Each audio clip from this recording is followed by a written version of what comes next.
In a little town tucked between whispering forests and a slow-winding river, there stood a rooftop no one ever noticed. It belonged to an old bookshop called Lumen and Lace, where the air always smelled faintly of parchment and time. But it wasn't the shop that held the magic. It was the rooftop. On rainy days, when clouds dipped low and the air shimmered with silver mist, the rooftop awakened. No one knew this but a girl named Elara, who lived in the attic above the shop. At 13, Elara had the quiet eyes of someone who listened to raindrops and wrote stories in the margins of math books. She never spoke much, not because she had nothing to say, but because the world rarely asked the right questions. It was a soft Thursday evening when the story began. The rain had started with a hush, like a secret being told, in a language only the heart could understand. Elara pressed her forehead to the glass window, watching the drops chase each other down the pane. She counted them like stars falling, 1 to 27, until the longing in her chest became too heavy to ignore. Grabbing her patchwork quilt and a notebook filled with half-dreams and winged words, she tiptoed up the creaky ladder that led to the rooftop hatch. With one push, the air changed. The sky opened above her like a deep blue curtain stitched with thunder, and the rain greeted her with cool fingers. She spread the quilt and lay back, letting the rain kiss her cheeks.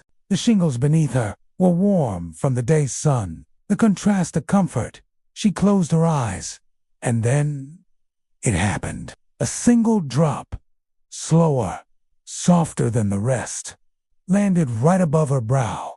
It didn't vanish like the others.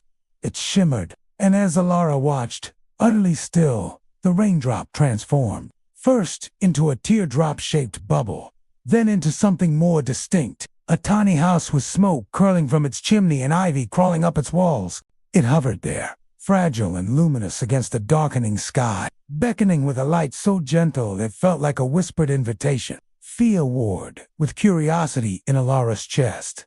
But the pull of the unknown, of the possibility of magic in a world that seemed to have forgotten it, was too strong to resist. Taking a deep breath, she pushed herself up on her elbows, her gaze locked on the floating abode. As she did, the cottage seemed to drift forward, the distance shrinking, until it was close enough for her to reach out and touch it. Her fingertips brushed against coolness that shouldn't have been there, yet somehow was, and a jolt shot up her arm, making her gasp, startled by her own reaction.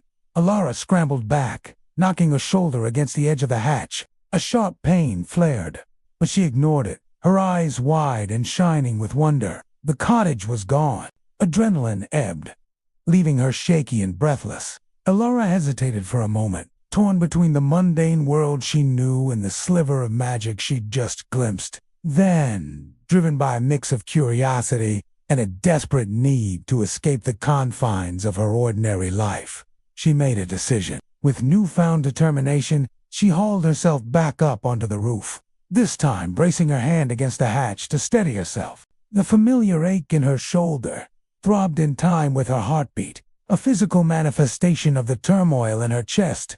The storm around her seemed to mirror the battle within. But with each gust of wind and clap of thunder, Elara's resolve hardened. This was a chance, however improbable, to step into a world where imagination wasn't just encouraged, it was celebrated, where stories weren't confined to pages, but breathed and moved and whispered secrets to those who dared to listen. As the last rays of sunlight bled into the horizon, painting the sky in hues of bruised plum and fading gold, Elara closed her eyes, picturing the cottage from before. Mentally, she walked through the motions she'd enacted earlier, feeling her way towards the unseen doorway in the rain. When she was sure she was in the right spot, she reached out, her fingers trembling slightly as they brushed against the shimmering surface. This time, instead of recoiling in surprise, she pressed on, willing the magic to respond to her touch. Slowly, almost imperceptibly at first, the air rippled and distorted, revealing a warm, inviting glow behind the veil of water. With a final surge of determination, Elara pushed through, the resistance parting like a curtain to reveal what lay beyond. The air on the other side was warm and fragrant, heavy with the scent of pine and woods. Before her stood a path, no wider than a foot, leading deeper into the forest. To either side, ancient trees stood like gnarled sentries, their branches intertwined overhead to form a natural canopy. Moonlight filtered through the leaves, casting dancing shadows on the ground. Though the storm raged on around her, the space here was still and silent, as though the forest itself held its breath in reverence for the path.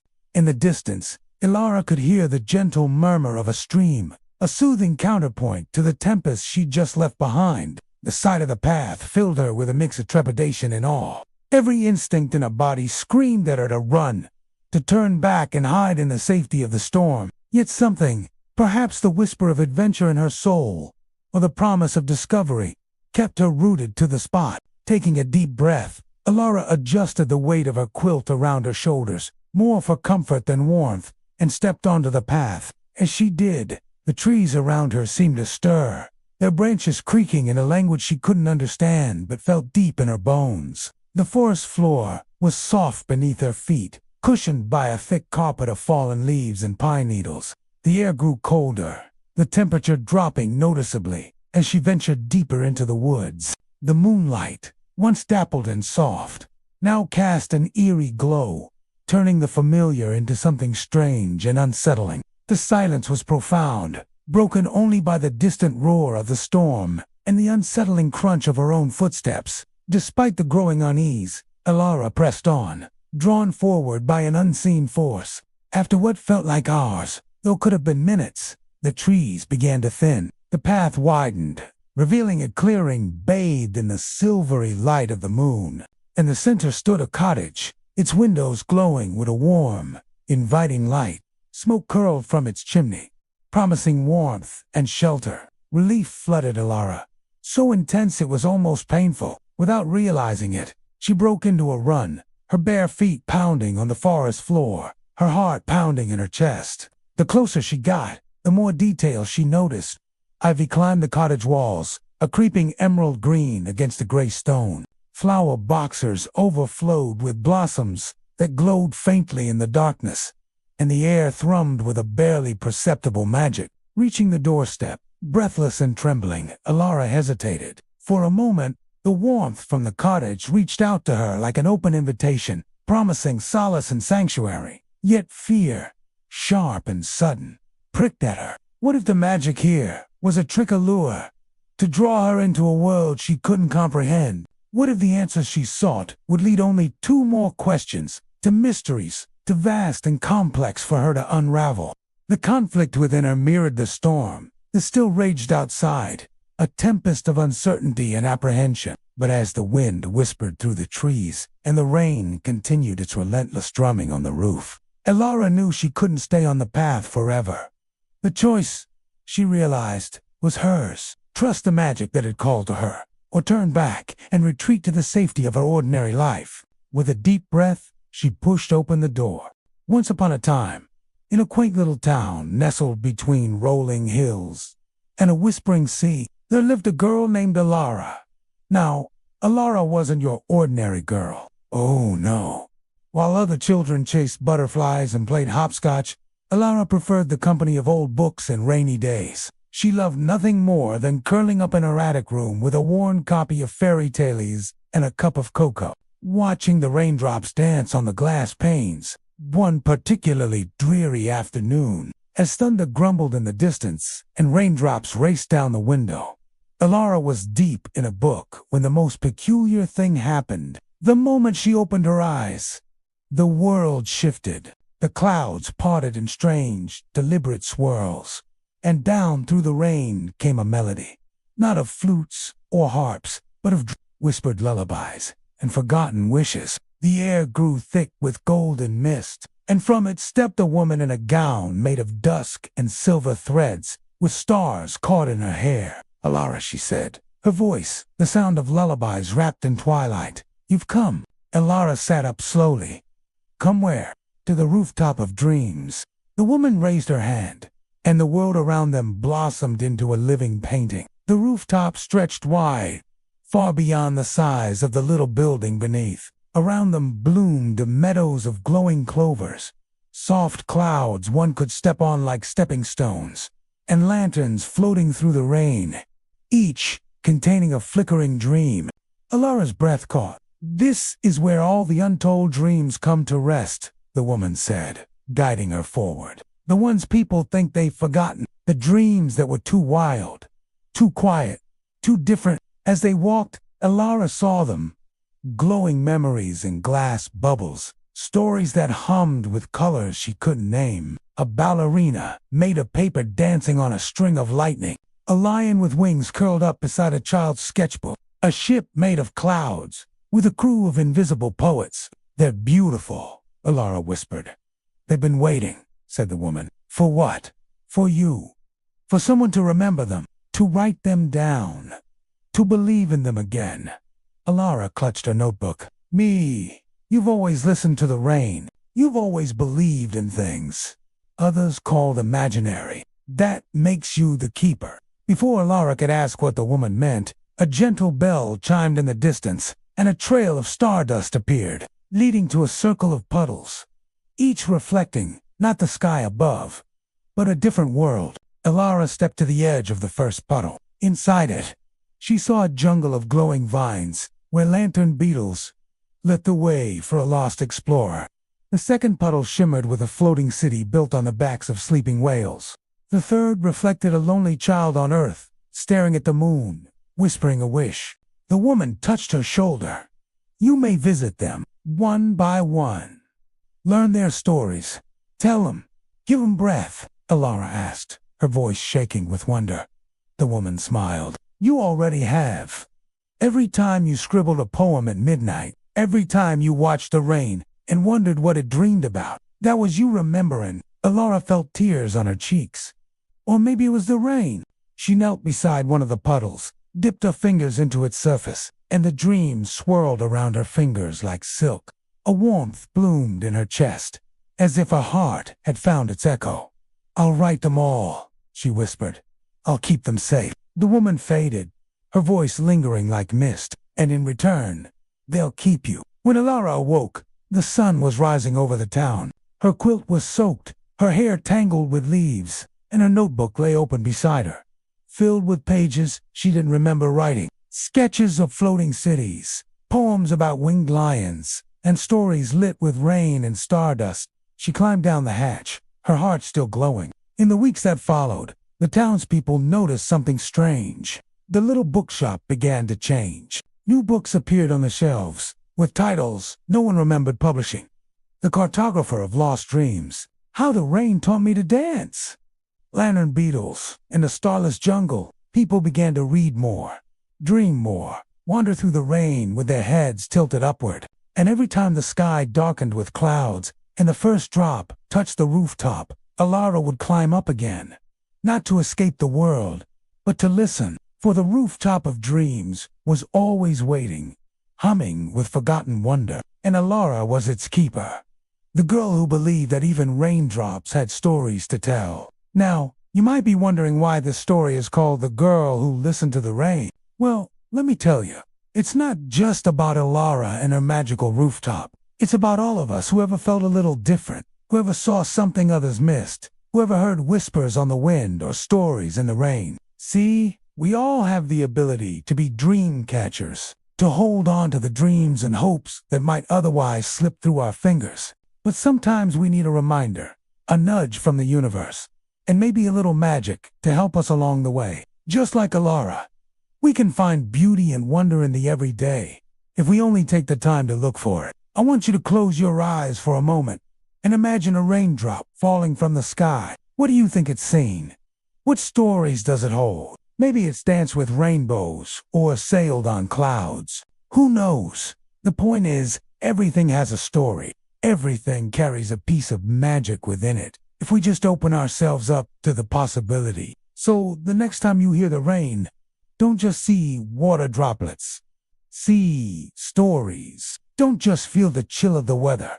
Feel the excitement of 1,000 adventures. Because here's a secret. The world is full of magic. Dreams are real. And all you have to do is believe. Believe in the whisper of the wind. Believe in the twinkle of a star. Believe in the patter of rain. Because that's where the stories live. If you enjoyed this whimsical tale of Elara and her journey to the rooftop of dreams, I invite you to embark on another literary adventure by clicking on this video right here. And if you've already done so, I hope you've discovered a new story that captures your imagination. Until then, happy reading, and may your own life be filled with the magic of endless possibilities. There are many dreamers, the Inkwoman said, each with a unique magic. You, Elara, are what we call a weaver. Your magic spins stories into existence, drawing power from the emotions they evoke. That's why your rooftop is full of wonders. Yours is one of the purest forms of dreaming, but also the most fragile. If fear or sadness take root on your rooftop, it can wither away. She held out a hand, palm up, as if offering a silent request. Elara hesitated, then placed the lantern in the Inkwoman's hand. Its glow faded at once, leaving her fingers tingling with residual magic.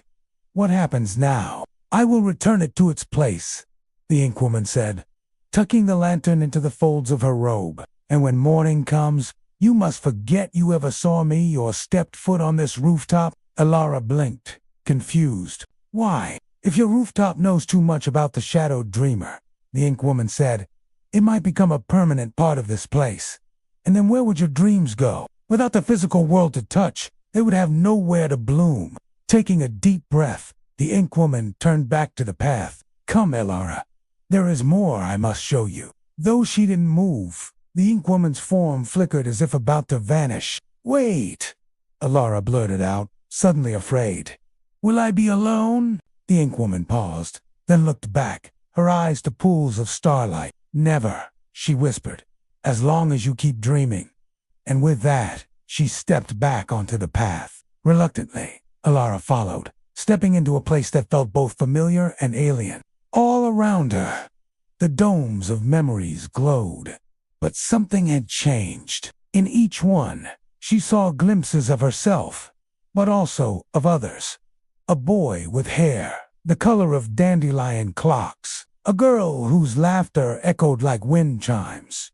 An elderly woman with eyes full of stardust, and a man whose face remained hidden behind swirling mist. Their memories intertwined with hers, weaving a tapestry of lives lived and choices made. Once Elara realized it wasn't just their memories that filled these domes, but their dreams, hopes, and fears, all anchored to this place by an unseen force. The Inkwoman stopped before a dome that pulsed with a gentle green light, the image within showing a young girl sitting on a window seat. As Elara watched, entranced, the girl reached out, touching the glass as if trying to break free. The Inkwoman laid a hand on Elara's shoulder, her touch cool as moonlight. This is the source of the shadowed dreamer's magic, she said, her voice echoing softly. These are the fragments of souls tethered here, unable to move on because of unresolved emotions left behind.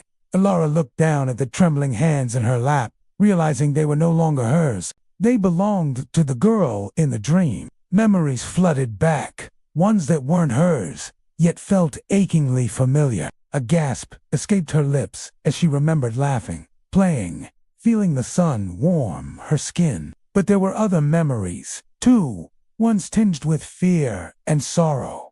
Betrayal, loss, a final, desperate plea. You must help me, the dream whispered, reaching out with unseen hands. Please, you have to help me. The Inkwoman squeezed Elara's shoulder, anchoring her to the present. Their magic is fading, Elara, she said urgently, but you can help them. The stories you weave could be the thread that pulls their souls back into the tapestry of life. Elara stared at the trembling hands in her lap, overwhelmed. How? She whispered, feeling tears prick her eyes. How can my stories do that? The Inkwoman stepped closer, her form shimmering faintly. Your stories have the power to heal. Elara, even here, your magic touches those who believe in it. If you bring them hope, you can set them free. As if summoned by her words, the girl in the dream lifted her head, her eyes the same color as the summer sky, locked onto Elara's. Do you believe in stories? Elara whispered back. The girl's lips curved into a tentative smile. Once upon a time, she replied, I believed in every story. Will you tell me one? And so Elara began to speak. She wove a tale of bravery and kindness, of facing fears and learning to love again. With each word, the girl in the dream seemed to grow stronger, her form solidifying, until she stood tall and radiant. When Elara finished, the girl turned to her, eyes shining with gratitude. "Thank you," she whispered. "Now I can rest." And with that, she stepped out of the dome, becoming one with the growing light. One by one, Elara freed the others, their joy echoing through the endless field of memories. Yet some souls remained trapped, their forms flickering faintly. The Inkwoman watched with a troubled expression. "Their pain is too great," she said softly. "Even your stories can't reach them. Only unconditional love can pull them back." Elara pondered this. Then an idea sparked in her eyes. Closing her eyes, she reached out with her magic, sending tendrils of warmth and understanding towards the struggling souls. At first, they recoiled as if burned, but Elara persisted, offering not pity, but companionship. Slowly, hesitantly, the flickering forms began to respond, reaching out with gratitude. Elara embraced them, her magic enveloping them in a soothing embrace. She didn't judge their pain nor offer empty platitudes. She simply held space for their suffering, allowing them to feel their feelings fully. As the last soul found peace, the Inkwoman turned to Elara, her face etched with emotion. "You have done something remarkable here, Elara," she said, her voice thick with emotion. "You have shown that even in the deepest shadows, hope can bloom." Elara smiled, but it didn't reach her eyes. "They're not my memories," she whispered, a lump forming in her throat. "And now I don't even know who I am." The Inkwoman placed a comforting hand on her shoulder. "You are who you choose to be, Elara," she said gently. "The memories you hold, the stories you tell, that is your identity. Don't be afraid to reclaim them, to weave them into the tapestry of your life. For it is through our stories that we find our truest selves." Elara nodded slowly, feeling the weight of the Inkwoman's words. She understood now that her journey wasn't about losing herself, but about finding new stories to tell, new connections to make. As the first rays of dawn touched the horizon, painting the sky with hues of rose and gold, the Inkwoman prepared to depart. "It's time for you to return, Elara," she said softly, her form beginning to fade. "But remember what I have taught you here. The power to heal resides within your stories. Use it wisely, Elara, and never stop believing in the magic of dreams." With a final wave, the Inkwoman vanished, leaving Elara bathed in the warm glow of the rising sun. Gently, she closed her eyes, embracing the familiar ache in her chest, the echo of countless dreams whispering through her veins. Elara knew that the world of the shadowed dreamer would always be a part of her. But now it was time to return to her own reality. As she opened her eyes, the field of mirrors was gone, replaced by the cozy confines of her attic bedroom. Sunlight streamed through the window, illuminating motes, dancing in the air. For a moment, she hesitated, unsure if she had truly returned. Then she heard the soft chirp of a sparrow outside, the gentle hum of the city waking up, and she knew she was home. Elara sat up, her gaze lingering on the open window. The sky was a vast expanse of blue, dotted with fluffy white clouds. It was a typical summer day, yet it held a different magic now, a deeper meaning. As she climbed out of bed, she walked over to her desk, her gaze drawn to the open notebook. Inside, amidst the fantastical sketches and cryptic symbols, were the faint echoes of the dreams she had just left behind. With a newfound sense of purpose, Elara dipped her pen into the ink, ready to write a new story. A story about a girl who ventured into the realm of dreams and returned with the magic to change the world. Here's a look at tonight's prompt. As you can see, it comes from our contributor, Elizabeth Lim. We are so grateful to Elizabeth for sharing their work with us. Be sure to leave them some love in the comments. And here are some pieces inspired by the prompt. First, we have a piece by an artist known only as GM. In their piece, we see a young girl gazing out the window. Behind her, two pairs of shoes sit on the floor, one large and worn, the other small and new. It seems the little girl is ready to set off on an adventure, but perhaps she wants to wait for someone to join her. Who could that be? Maybe the owner of those big shoes has something to do with it. This piece feels like a setup for a story. Like there. Something important about these shoes and this girl, and the world beyond. Her window that makes me desperately want to know more. Next, let's take a look at a piece by Dylan T. The art shows a woman with short white hair, standing in a brightly lit hallway. The setting is sterile and metallic, suggesting that the woman may be somewhere like a hospital. The fact that the rest of the hall is dark implies that this woman's light is somehow special, maybe even magical. This piece has such an interesting feel to it. There's something about the woman's pose, the way she's turned away from us, the angle of her head, the light highlighting her shoulders that gives the whole image an air of melancholy. It feels like we're intruding on a moment of quiet contemplation. Our third piece is by an artist known as Tepanya. It depicts a girl wearing glasses with a lightning bolt-shaped mark under her right eye. She is sitting at a table covered in books and gadgets, while a squirrel dressed in a suit looks on intently. Now that's a detail I wasn't expecting. Why is the squirrel dressed like that? What does that mean? Well, it might mean that this girl sees the extraordinary in everyday things. Maybe she's able to perceive magic in the world, or maybe the squirrel is actually her familiar. Either way, there's something incredibly charming about this piece. The lighting is great. I love how the background fades to black and the focus is just on the girl and the squirrel. It's like we're intruding on a very special moment between them. Moving on. Let's look at a piece by the artist known as Yasuko. This digital painting shows a girl standing at a train station. She's holding a suitcase and watching a clock above the platform. The scene is made even more melancholic by the presence of a clock on her dress as well. There's a clear sense of longing and nostalgia in this piece. It feels like the girl is waiting for someone or something that may never arrive. This type of artwork really speaks to me. There's something about the combination of solitude, the passage of time, and the feeling of longing that creates such a powerful emotional impact. Next up, let's appreciate a piece by J. Antonio. This whimsical illustration features a boy and a girl sitting on a bench. The boy, dressed in a green jacket, is focused on his book while the girl wears a pink cloak and gazes up at the sky. The colors are soft and muted, creating a dreamlike atmosphere. I love the loose style of this painting. The way the artist handled the hair and clothing is fantastic. It feels fluid and natural, almost like fabric and hair blowing in the wind. The perspective is unique and adds to the overall dreaminess of the piece. Now let's look at a piece by Kim Jin. We see a girl in Victorian-style clothing holding an umbrella. She's standing in a field surrounded by trees, but the branches seem to reach out like arms trying to grab her. The overall effect is both beautiful and eerie. This piece reminds me of a fairy tale. Maybe it's the girl's outfit or the forest setting, but there's definitely something magical and mysterious going on here.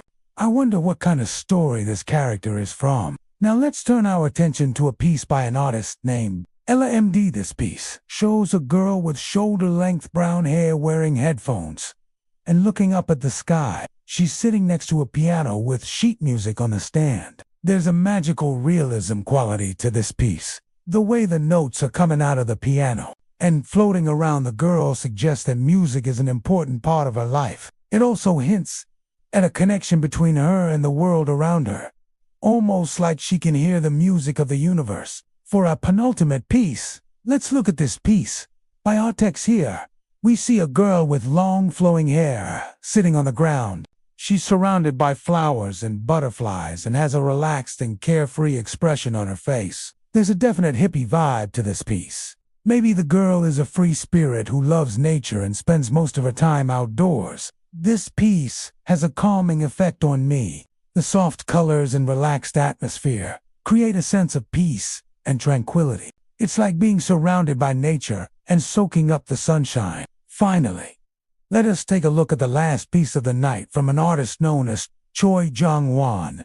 This piece depicts a young woman standing in a graveyard. She's reaching out to touch a tombstone and is surrounded by blooming flowers. Despite the graveyard setting, there's a sense of hope and renewal in this piece. Maybe the woman is visiting the grave of a loved one and finding comfort in the cycle of life and death. I like the symbolism in this piece. Flowers blooming in a graveyard represent the cycle of life, death, and rebirth. The woman's interaction with the tombstone suggests a connection to her ancestors and a sense of continuity across generations. Thank you for joining me on this journey through the fantastical world of online art. If you enjoyed tonight's show, please remember to tip your favorite artists and to share your own art. Until next time, keep creating. It began with thunder, not loud, but deep, like the rumble of something ancient, waking beneath the skin of the sky. The air itself vibrated with it, the windows in their frames, the teacups on their saucers. Even the pages of the books trembled with an energy that had nothing to do with words or binding or ink. That was the night Elara learned that the world wasn't what it seemed. The night the Whispering Lantern chose her. Elara was ready. Since that night with the Whispering Lantern, her dreams had changed. They were no longer soft wanderings through color and music. Now they had structure, voices, questions, sometimes even warnings. By day, she continued to help illumine and lace the bookshop that nestled between a bakery and a tailor, its roof line curling like a lover's mustache above the cobblestones. By day, she dusted shelves, brewed tea, wrote up orders, and watched the peculiar customers come and go. They, too, seemed different since the storm. More aware, more vibrant, their faces sharper, their eyes brighter, their words more true. Someday she would find new books waiting on the counter, arrived without notice and without explanation. There were volumes of maps with no lands, biographies of people who never lived, and one peculiar book that refused to open unless it was raining. But on the third Friday of the month, just after twilight, the rooftop called her again, not with a song this time, but with silence. She climbed with her notebook under one arm, a lantern at her side. The same lantern she had brought back from the memory field, its amber glow, now a steady light she had come to trust. The sky above was unusually dark, no stars, no clouds, just blackness, velvety and immense. Then came a single drop of rain, but it did not fall. It rose, suspended in midair like a pearl, trembling with light. The raindrop began to glow brighter and brighter until it burst. Not with water, but with sound. A note, clear, low, ancient. And from that note, the air cracked open. In the middle of the rooftop, where before there had been only shingles and moss, now spun a spiral of golden mist, rotating slowly, drawing in wind, light, memory. A staircase, made of rain. Each step shimmered with a liquid glow, as if formed by the memory of every storm the sky had ever wept. Elara stepped forward. She placed her foot on the first step and felt it hold. Surprisingly solid, yet moving, like walking on the surface of a river that had chosen not to drown you. As she climbed, the world below grew quieter, until the town, the bookshop, even the rooftops, faded into shadow. She passed through layers of sky, silver fog, purple winds, humming clouds shaped like forgotten lullabies, until she reached a threshold, a stone archway suspended in the sky, covered in carvings too old for language. Elara paused. Her fingers brushed against the worn stone, feeling echoes of touch long faded, yet still present. She closed her eyes, listening to the whispers of ages past, the murmur of voices that had scaled these steps before her, each carrying stories as silent as the grave. When she opened her eyes, she saw the figure standing in the archway, silhouetted against a faint glow beyond, tall and robed in twilight. Their face was obscured by the hood they had not lowered. Even after all this time, they remained still as the weathered stone around them, a statue carved from dusk and starlight. And then they turned. The movement was so slight, it might have been a trick of the shimmering air, except for the change it wrought across the landscape behind them. The clouds parted, revealing a sky ablaze with 1,000 points of light, each star thrumming with life. And as the figure raised their hand, a single raindrop fell, tracing a silver path down the dusty road towards her. It landed on a stone beside Elara's feet, and in that instant, the world shifted. She remembered the weight of sky, the taste of ozone on her tongue, the pulse of rain against her skin. She remembered the whispering lantern, the dreams of falling, the pages that sang. She remembered everything she had lost, everything she had found, everything she was meant to be. Before her bloomed a landscape crafted from moonlight and memory, familiar yet transformed. The crooked chimney of the bakery, the weather-beaten sign of the tavern, the window box overflowing with lace from the shop across the way, all bathed in the silvery light of a world where magic was as real as the ache in your bones and stories were as true as the beating of your heart. And at the center of it all stood the figure, still cloaked, still silent, yet somehow more present than anyone Elara had ever known. They beckoned with a finger, not demanding, not pleading, simply inviting. With a smile, Elara took a step forward. She reached out to touch the rough stone of the wall beside her, but when she pulled back her hand, it left a mark, a bloom of moonlight in the shape of her palm. She looked down at the raindrop at her feet, now glowing with an inner light, pulsing like a second heartbeat. Then she looked back at the figure, whose form seemed to waver, starlight sifting through their outstretched fingers. This place, this moment, was as fragile as a soap bubble, as fleeting as a sigh, yet in its passing, it showed her the truth. This world, the one she inhabited, the one she loved, was woven with magic, music, memories. It was alive. She could feel it thrumming beneath her feet, pulsing in the air around her, singing in the heart of every beating leaf. The book in her arms suddenly felt unbearably heavy. Its leather cover, once smooth, now chafed her hands. She wanted to set it down, but her fingers tightened around it, as if it were anchoring her to this world. Her gaze flickered to the archway, to the beckoning finger, to the fading figure. Was this goodbye? Was she meant to return, to leave the world of stardust and cobblestones forever, to trade the comforting weight of the familiar for the lightness of the unknown? For a fleeting moment, fear threatened to engulf her. Fear of leaving this newfound understanding, this hard-won peace, this breathtaking glimpse of the infinite. Then the figure turned, their face still hidden, yet their presence radiating such profound understanding, such patient kindness, that Elara felt an unexpected calm settle over her. She understood now. She was not meant to stay here, not in this place, not in this moment. She was meant to carry it within her, to keep its memory alive. With a gentle smile, the figure turned back towards the archway, their shoulders slumping slightly, as if in farewell. Then they were gone, vanishing into the starlight as silently as they had appeared, leaving Elara alone amidst the blooming moonlight and the whispering rain. As quickly as it had appeared, the landscape began to fade, the buildings receding, the streets dissolving, the stars dimming. The lantern in her hands pulsed warmly, anchoring her to the familiar weight of reality.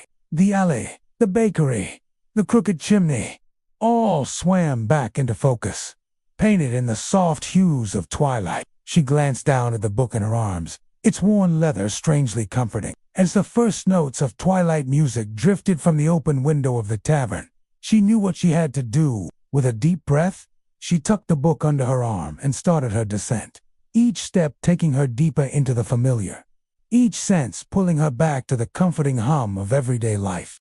As she reached the final step of the rain-forged staircase, a single raindrop landed on her outstretched palm. Closing her eyes, she traced its path down her fingers, feeling the cool water mingle with the lingering warmth of magic. When she opened her eyes, the sky above was a patchwork quilt of indigo and violet, sprinkled with the first tentative stars. Stepping onto the rooftop, she took a deep breath, savoring the mingled scents of wet stone and distant woods. The lantern in her hands glowed steadily, a beacon in a gathering dusk. She tucked the book under her arm and started her journey home, her footsteps echoing the rhythm of her heart. The moon hung like a silver sickle in the velvet sky, casting long shadows from the crooked chimney pots.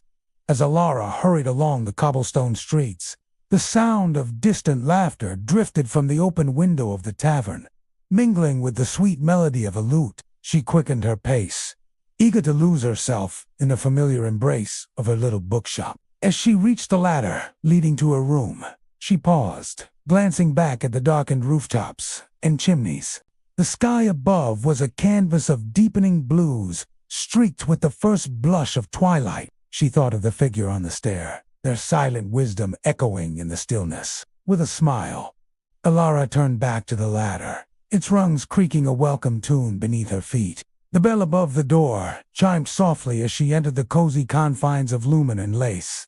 The scent of old paper and brewing tea enveloped her, chasing away the lingering echoes of magic. The sight that greeted her made her smile widen. Tucked beneath the lamplight on her desk was the book she had found on the rooftop, its pages whispering secrets in the flickering glow. Around it lay a collection of maps, journals, and sketches, each hinting at adventures yet to be discovered. As Elara sank into a chair, the worn leather of the desk warming her arms, she felt a deep contentment settle over her. The magic of the night woven seamlessly into the tapestry of her life, a secret melody humming just beneath the surface of the everyday. She dipped her quill into ink, ready to record the day's events in her journal, the words flowing onto the page as if guided by an unseen hand. The sky outside deepened from sapphire to navy, the stars winking into existence, one by one. And as the first notes of the evening song drifted through the open window,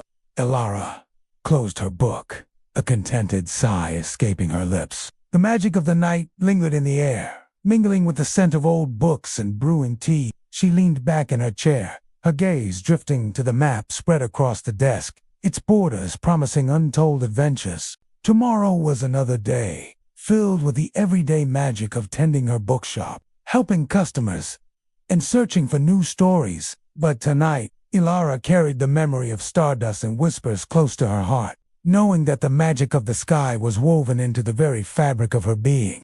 Elara jumped from the ledge, her heart hammered against her ribs, a trapped bird desperate for air. Below, the city glittered with dreams. Houseboats drifted along silver rivers, rope carts swung between rainbow bridges, and street lamps sprouted wings and sang while they flew. But none of that was real. None of it. All of it was happening inside the dream lanterns, hanging from buildings, floating in windows, nestled in tree branches. The closer she got, the louder they became, weaving in and out of chimneys, dancing between the moon and clouds. Finally, the sound led her to an old library, its windows dark, its roof caved in, leaving a gaping hole filled with swirling stardust. And as she did, color returned to the glass cases. Music filled the shelves, paintings glowed. Around her, the dream lanterns hummed with renewed energy, spilling their stories across the night sky. For Elara, the world had shifted. Now she knew why she'd been drawn to the rooftops, why she'd answered the call of forgotten dreams. This wasn't just a place to escape to, it was a place to start from. She was becoming the story, the chronicler of dreams, the keeper of memories. As long as she remembered, the dreamers wouldn't fade away. As long as she kept telling their stories, they'd live on, carried aloft by the starlight, forever reaching for the dawn. And for the first time in a long time, Elara smiled. A real smile. Not a dream, not a memory, but a promise of what was to come. The dream stirred, alive once more. The moment Elara finished, the hole in the roof flared with starlight. She hesitated, knowing that if she stepped back through, she might never return. She was giving up everything she knew, everything she loved, to chase a feeling, a purpose, something more. She took a deep breath, embraced the fear coiling in her gut, and leaped. As she neared, the whispering grew frantic, desperate. Elara pressed her ear to the cool stone and listened. "Save us!" they cried. "Don't leave us behind! Remember us!" Elara took a deep breath and stepped through the star-filled hole. She fell. Only the rooftops were real, damp, gray, and perpetually twilight. Between them glass cases floated, containing musical boxes that whirred, paintings that pulsed, with light mechanical birds that chirped and spun, each one filled with a swirling vortex that sucked in the light and the sound and the very essence of the dream. until there was nothing left but silence. The closer Elara got, the more their whispers faded. Here, the forgotten dreams weren't dying. They were already dead. But why? Why were they here? And why did they want her to remember them? Then she saw it, etched on the wall. Was another message. To be forgotten is to cease to be. To be remembered, a different kind of death. Confused, Elara walked deeper into the library. Who are you? She called out to the dead dreams. Why are you here? Why do you want me to remember you? From behind her, a voice echoed down the shelves. Because this is where we become the story, where we become the memory. This is the unremembered chapter. Startled, Elara spun around. But there was no one there. Show yourself. You cannot see me.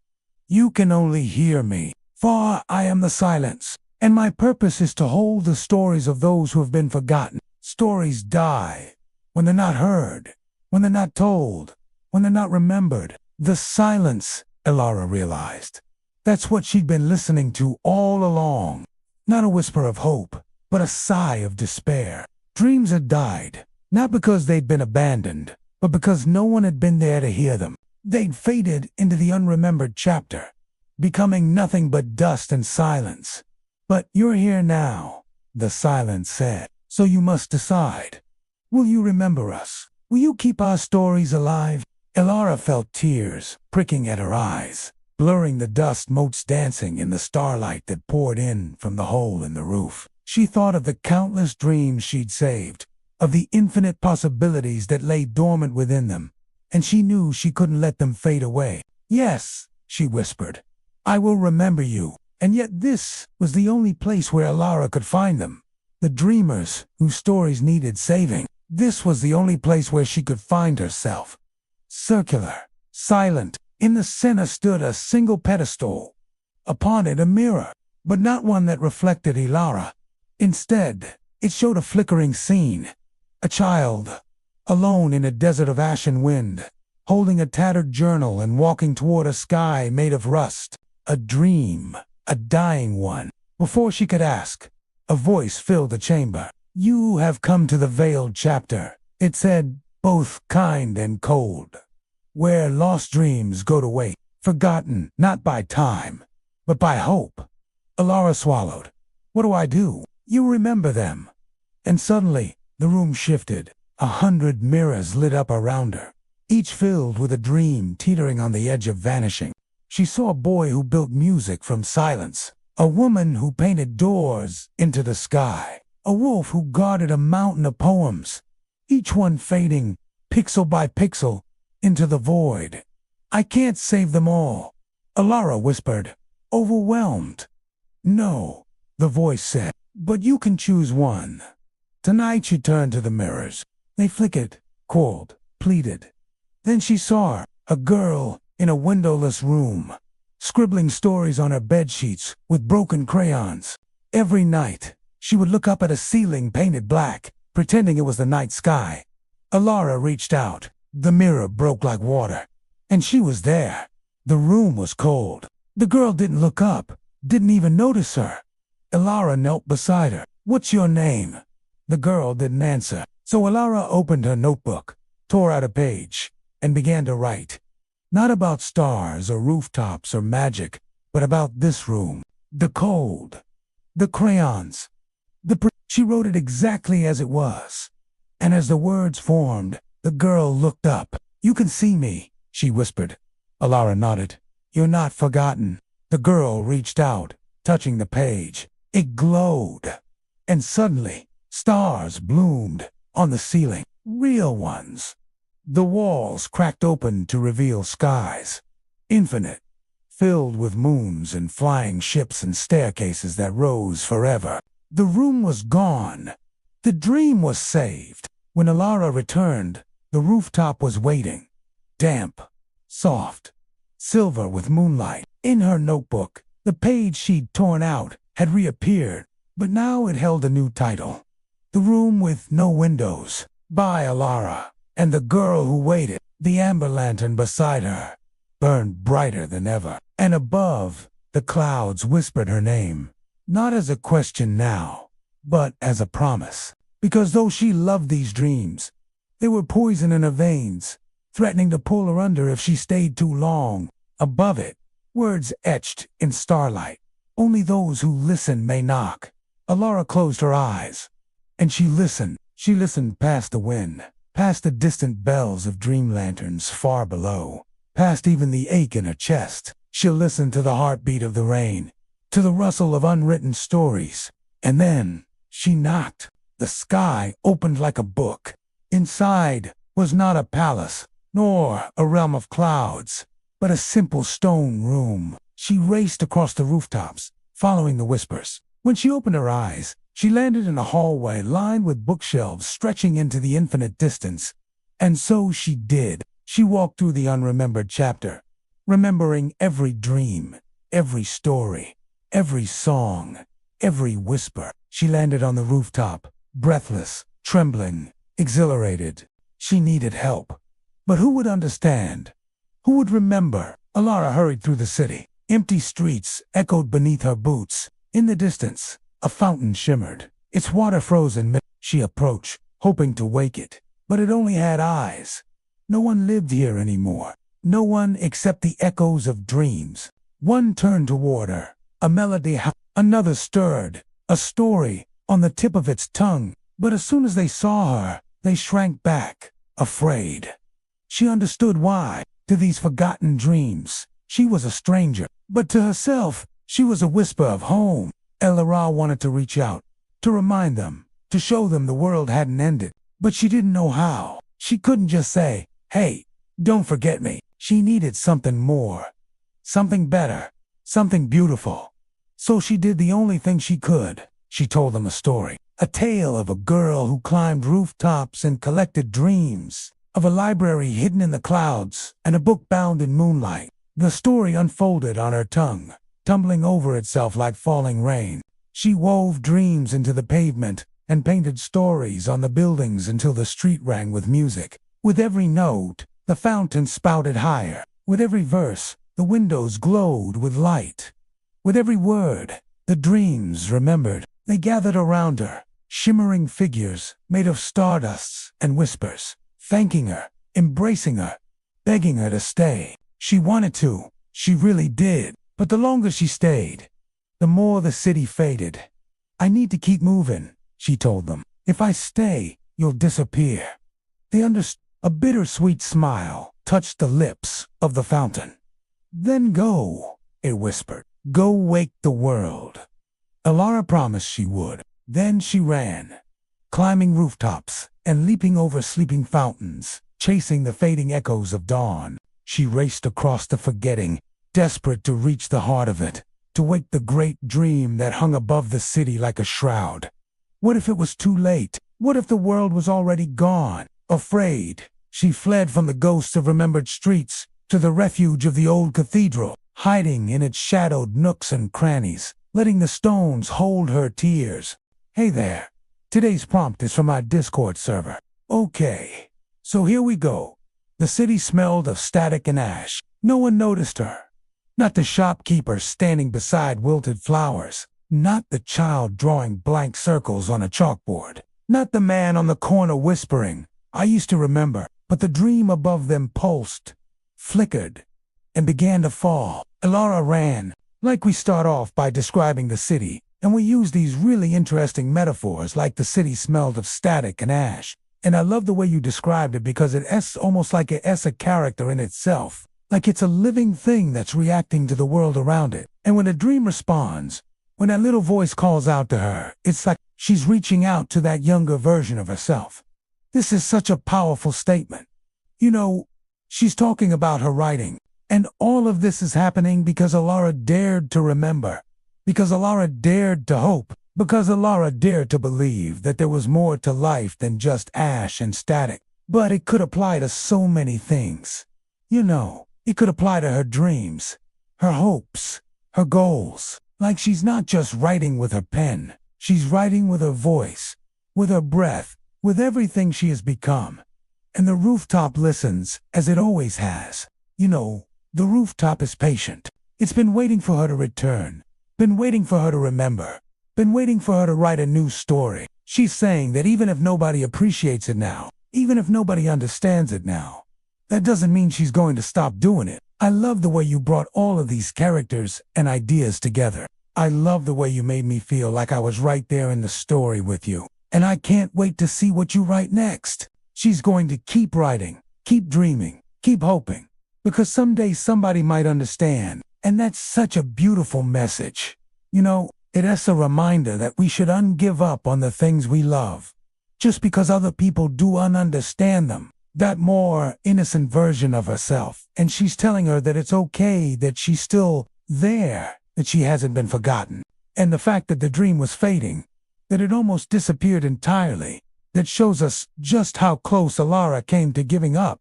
You know, she almost stopped believing in magic altogether. And this is such a great moment, because it's like she's finally found her place. You know, she's found where she belongs. In the Velvet Book, the book that she's been carrying with her for so long, the book that she thought was going to contain all of her stories, it's gone. It's been taken from her and replaced with this silver key. And this key represents her new story. You know, it's a reminder that she's not just a dreamer, she's a doer. She's not just a writer, she's an adventurer. She's not just a hopeless romantic, she's a warrior. And the inscription on the key to the deepest dream, "When you are ready," is such a tease. You know, we don't know what this dream is, but it sounds important. It sounds like it could change everything. And the fact that she's not ready yet, that she has to wait a little longer, that just makes me want to read the story even more. Like, I need to know what this dream is. I need to know what this key unlocks. It's pulsing, it's flickering, it's falling. And then when Elara calls out, I remember everything stops. The rain stops. The city freezes, and the dream cracks open. It's such an incredible moment. Like, I can just picture it. You know, the city is so quiet that she can hear the wind and the wires and the old woman across the way humming to herself. The sound of one kettle on a stove, a single cat on a tin roof. And then she climbs up to the rooftop, and it's like she's climbing towards hope. You know, she's climbing towards something better. This immediately kind of creates this sense of something being wrong. She's been here before. We've seen her climb these glass steps many times before. And it's interesting because this place represents her memories. You know, it's where her dreams used to take her, and now she's returning to it. And when she gets to the top, it's not her rooftop. It's another rooftop. But it's one that remembers what rooftops are meant for. And again, this is such an incredible metaphor. Like, rooftops are meant for dreaming. You know, they're meant for hoping. They're meant for looking towards the future. But somewhere along the way, she lost that ability. Somewhere along the way, she forgot how to dream. Like, why does the city smell like that? And then we get these images of the people who are seemingly ignoring everything, like the shopkeepers standing beside wilted flowers, the child drawing blank circles on a chalkboard, the man on the corner just saying, "I used to remember." There's all these hints at something more, something deeper, but nobody seems to care except for Elara, and that makes her seem even more determined. You know, like everybody else has given up hope, but she hasn't.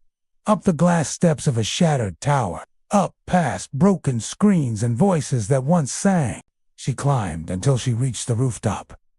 Not hers, but one that remembered what rooftops were meant for. She raised her notebook to the sky and shouted, "I remember." The rain stopped.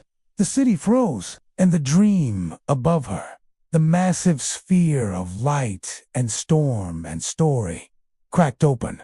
Inside, a voice, trembling, young, familiar, Elara. It was her own voice, but smaller.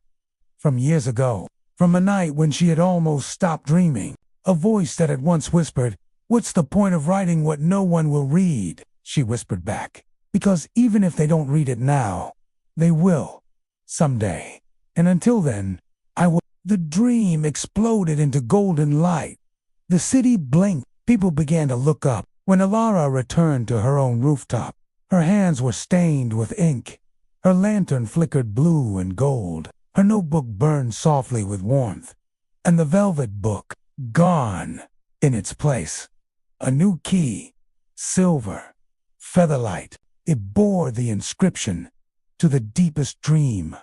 When you are ready, she held it close.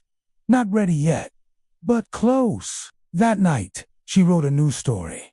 Not in her notebook, but in the air, with her voice, with her breath, with everything she had become. And the rooftop listened, as it always had. So let's talk about this story. So the first thing I want to mention is how beautiful this whole scene is.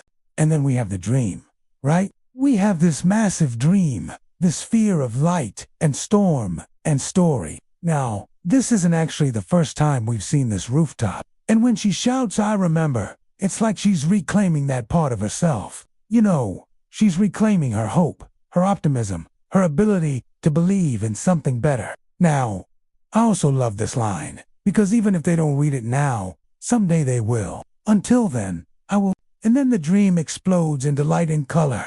You know, the city wakes up. People start to look around and ask questions and wonder what happened. When she returns to her own rooftop, she's changed. You know, her hands are stained with ink. Her lantern flickers blue and gold. Her notebook burns softly with warmth. And then she writes a new story that night. Not in her notebook, but in the air. And this is such a great ending. Overall, I think this is a fantastic piece of writing. The pocket watch ticked louder, its brass face paling against her dark gloves. Elara walked on, weaving between paths made of words and moonlight, each step taking her further from the roof and further back in time. The familiar scent of rain and chimney smoke filled her lungs. She was here.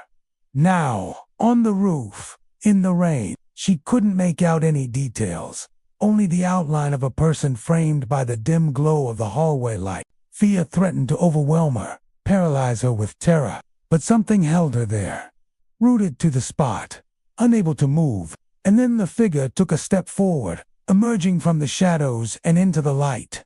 Elara gasped.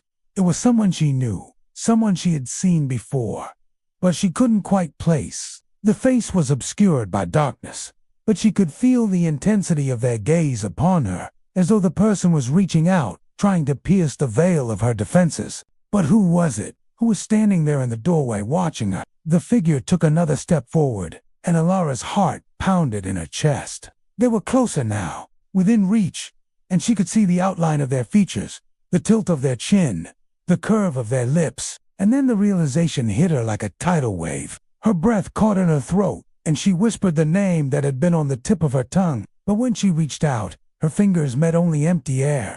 The figure was gone. Had it been real or a figment of her imagination? Was she truly alone, or was she being watched? The answer, whatever it was, lay hidden in the darkness of her past, buried under layers of forgotten dreams and abandoned memories. And Elara knew that she had to face it, to confront the shadows within her and unearth the truth. And yet she felt as though she had traveled to the ends of the earth and back again. The dreams had spoken to her, shown her something. And why? She didn't know. But there was something else, something she couldn't shake, a feeling of foreboding, a sense that the dreams were not finished with her yet. Their whispers echoed in her mind, urging her, warning her. But from what? And how much longer could she keep running? The weight of those questions pressed down on her, stealing her breath, making it hard to think, hard to breathe. She wanted to scream, to tear her hair out, to do anything to make the thoughts inside her head stop. But all she could do was stand there, rooted to the spot.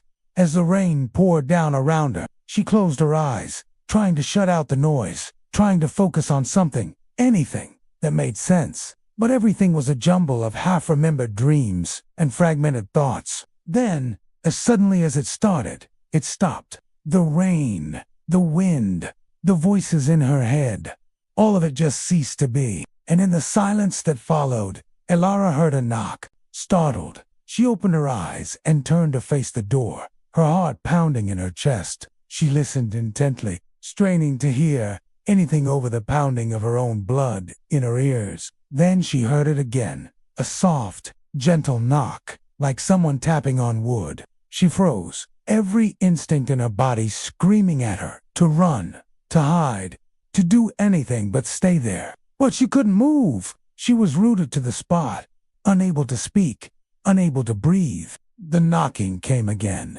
and this time it was closer, Then the door creaked open, and a sliver of light spilled into the darkness. And in that moment, Elara knew that she wasn't alone anymore. Disoriented, she sat up, the taste of copper strong on her tongue. She licked her lips, surprised to find them dry. Rain fell steadily outside, drumming a steady rhythm on the rooftop. The wind sighed through the chimney, whispering secrets in a language she couldn't understand. Shaky, Elara stumbled to her feet. Her clothes were soaked, her hair plastered to her face with dirt, smudged under her fingernails. The sky was still dark, but the first hint of dawn was beginning to paint the horizon. With trembling hands, Elara pushed open the door, letting the cool night air wash over her. Her bare arms prickled with goose. She stared at the drenched city, the rain-slicked streets reflecting the faint glow of the streetlights. Far in the distance, the clock tower chimed once, its bell echoing the beat of her own heart. Then twice, twice, twice, the chime struck a chord deep within her soul, stirring a forgotten memory, a half-remembered dream. She squeezed her eyes shut, trying to hold on to it, to shape it into something real. But it slipped through her fingers like grains of sand. When she opened her eyes, the sky was beginning to lighten, the first rays of sun touching the rooftops with gold. The storm had passed. Elara watched as the clouds scudded across the sky, chased by the wind. What had she been running from? What had she almost reached? Questions that echoed her own confusion. She was adrift in a sea of half-remembered dreams, searching for an anchor in the shifting sands of her subconscious. She saw fragments of herself, half-remembered moments etched into the very fabric of the sky floor. Her first day at Ashworth Institute, receiving her acceptance letter, holding a paintbrush for the first time, laughing, crying, falling asleep under a sky full of stars. All these memories whispered to her, beckoned to her.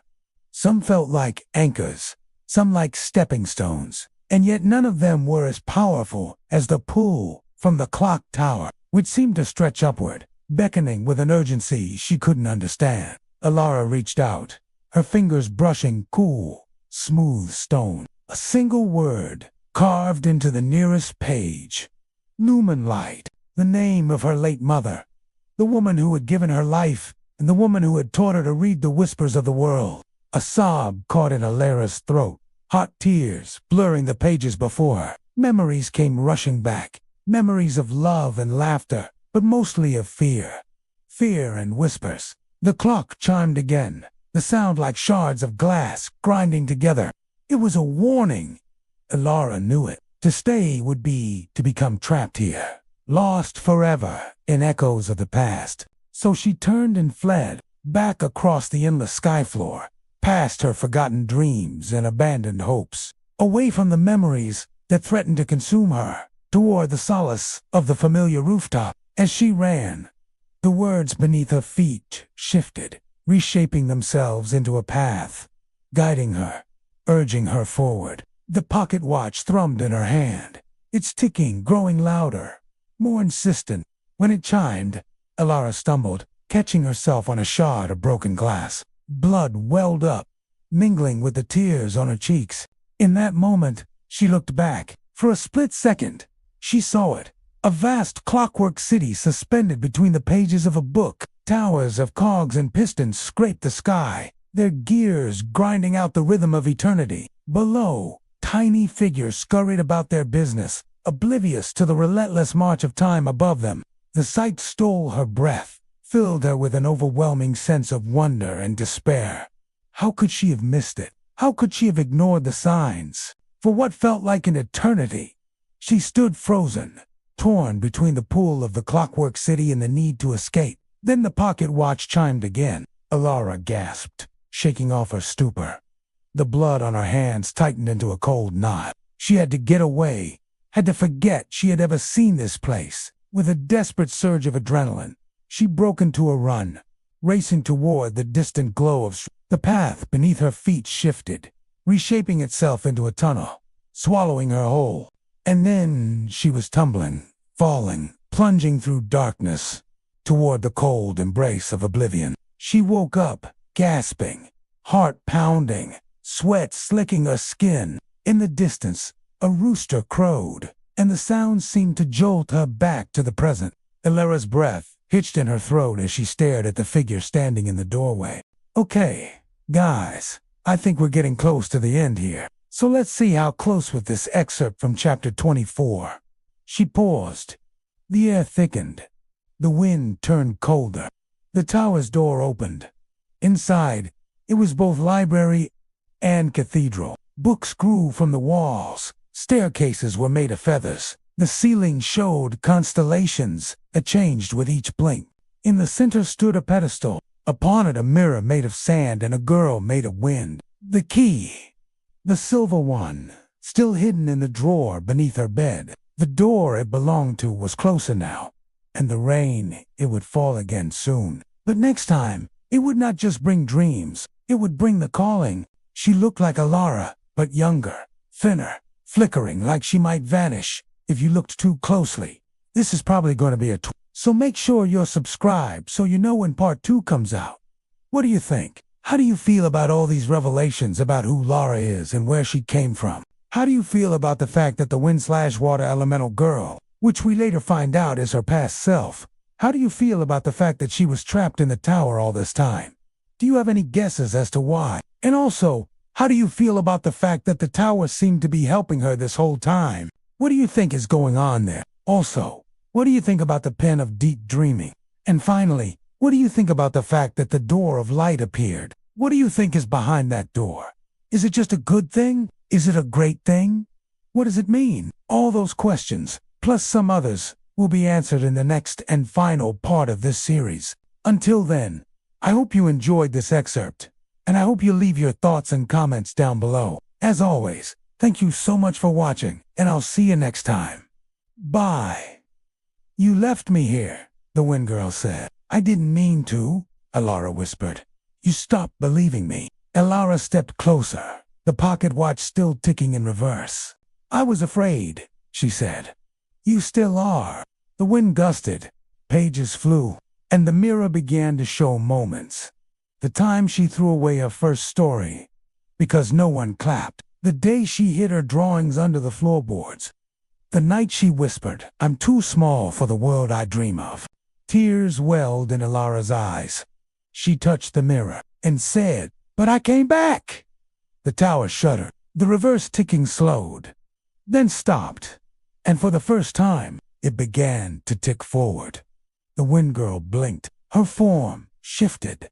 Less fragile now, more whole. Her eyes, once filled with doubt, now shone with something braver. Elara took off the pocket watch and placed it on the pedestal. I don't need to turn back anymore, she said. The tower whispered in reply.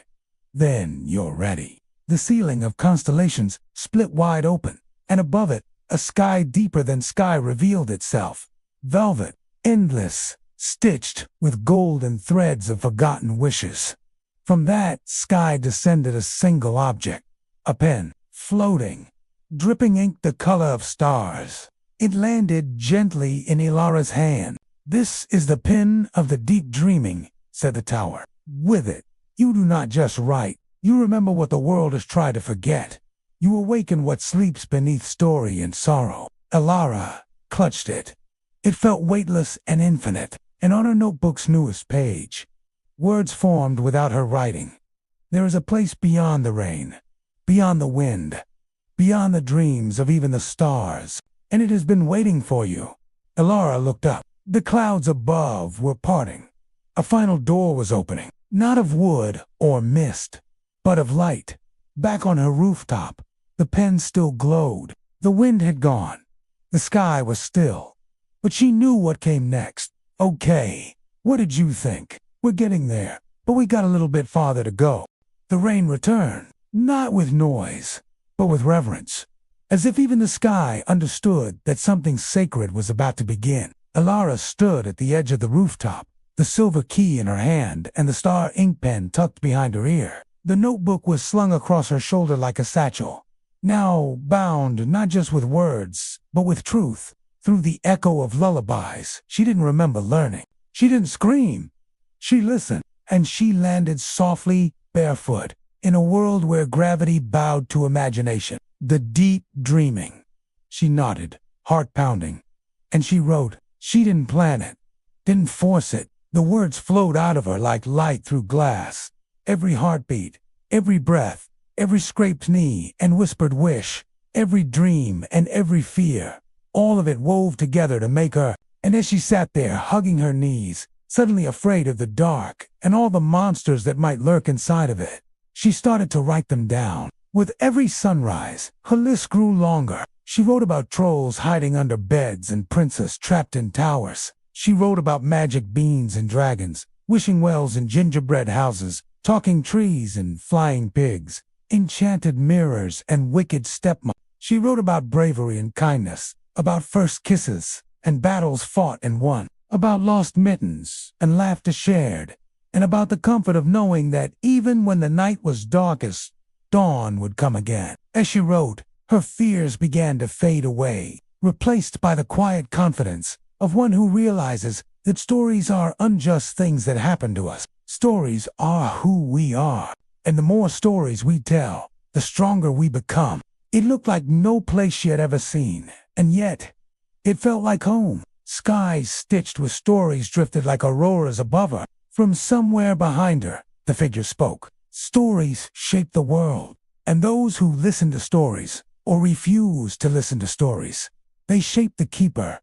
Elara turned. The figure had taken form, becoming a young man with skin like polished mahogany and eyes that held the wisdom of ages. His hair, a cascade of midnight, framed a face that seemed carved from moonlight and shadow. He wore a cloak of woven starlight and a tunic of forest green, and his feet were bare, though there was something about him, something in the set of his shoulders and the way he held himself, that hinted at strength coiled beneath his calm exterior. Why did you bring me here?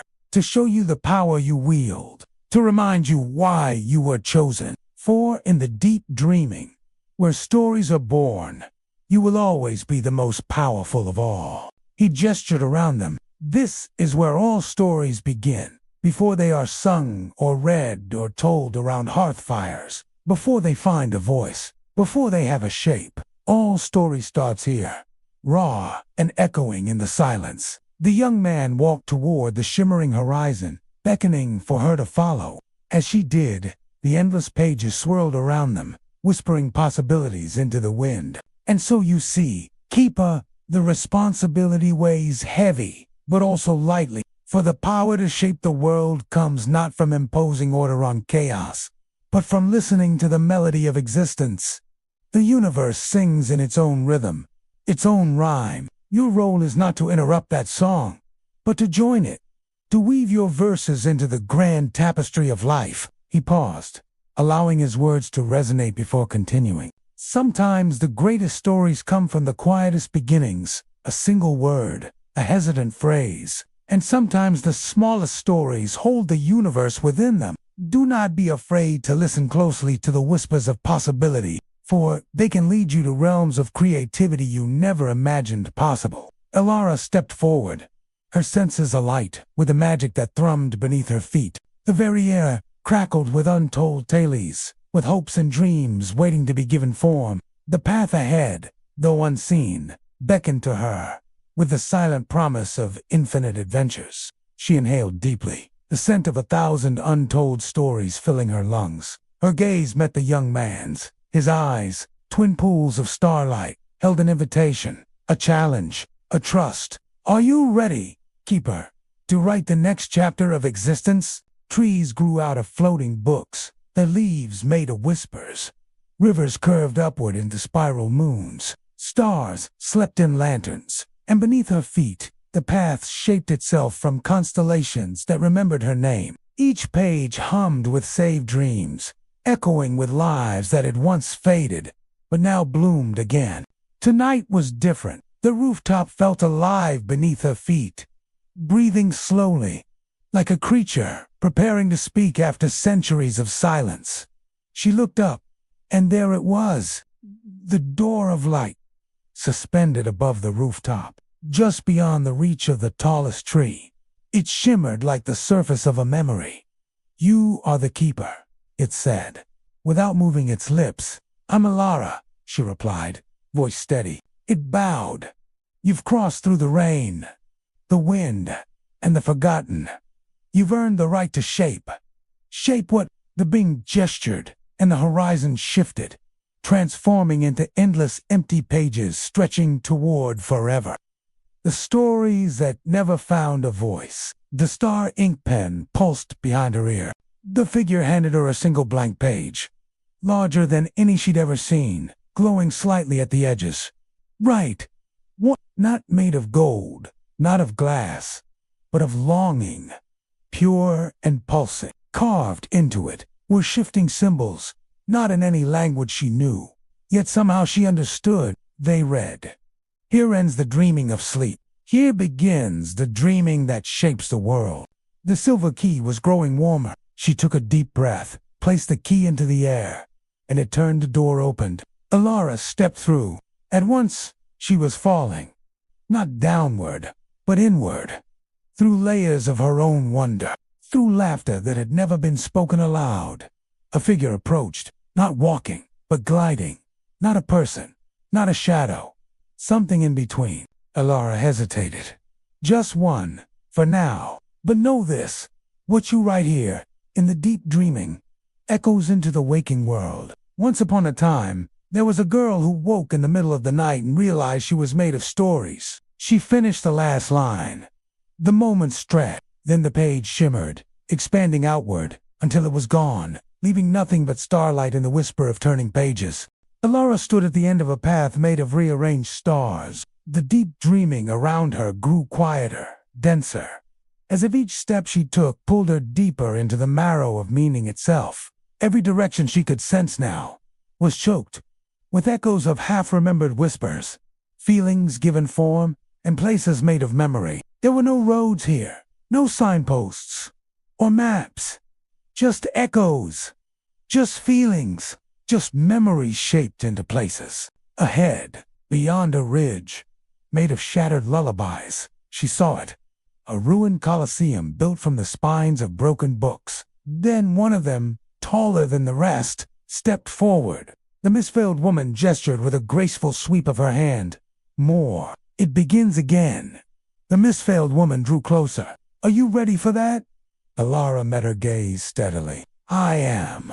The woman raised an eyebrow, surprised by her certainty.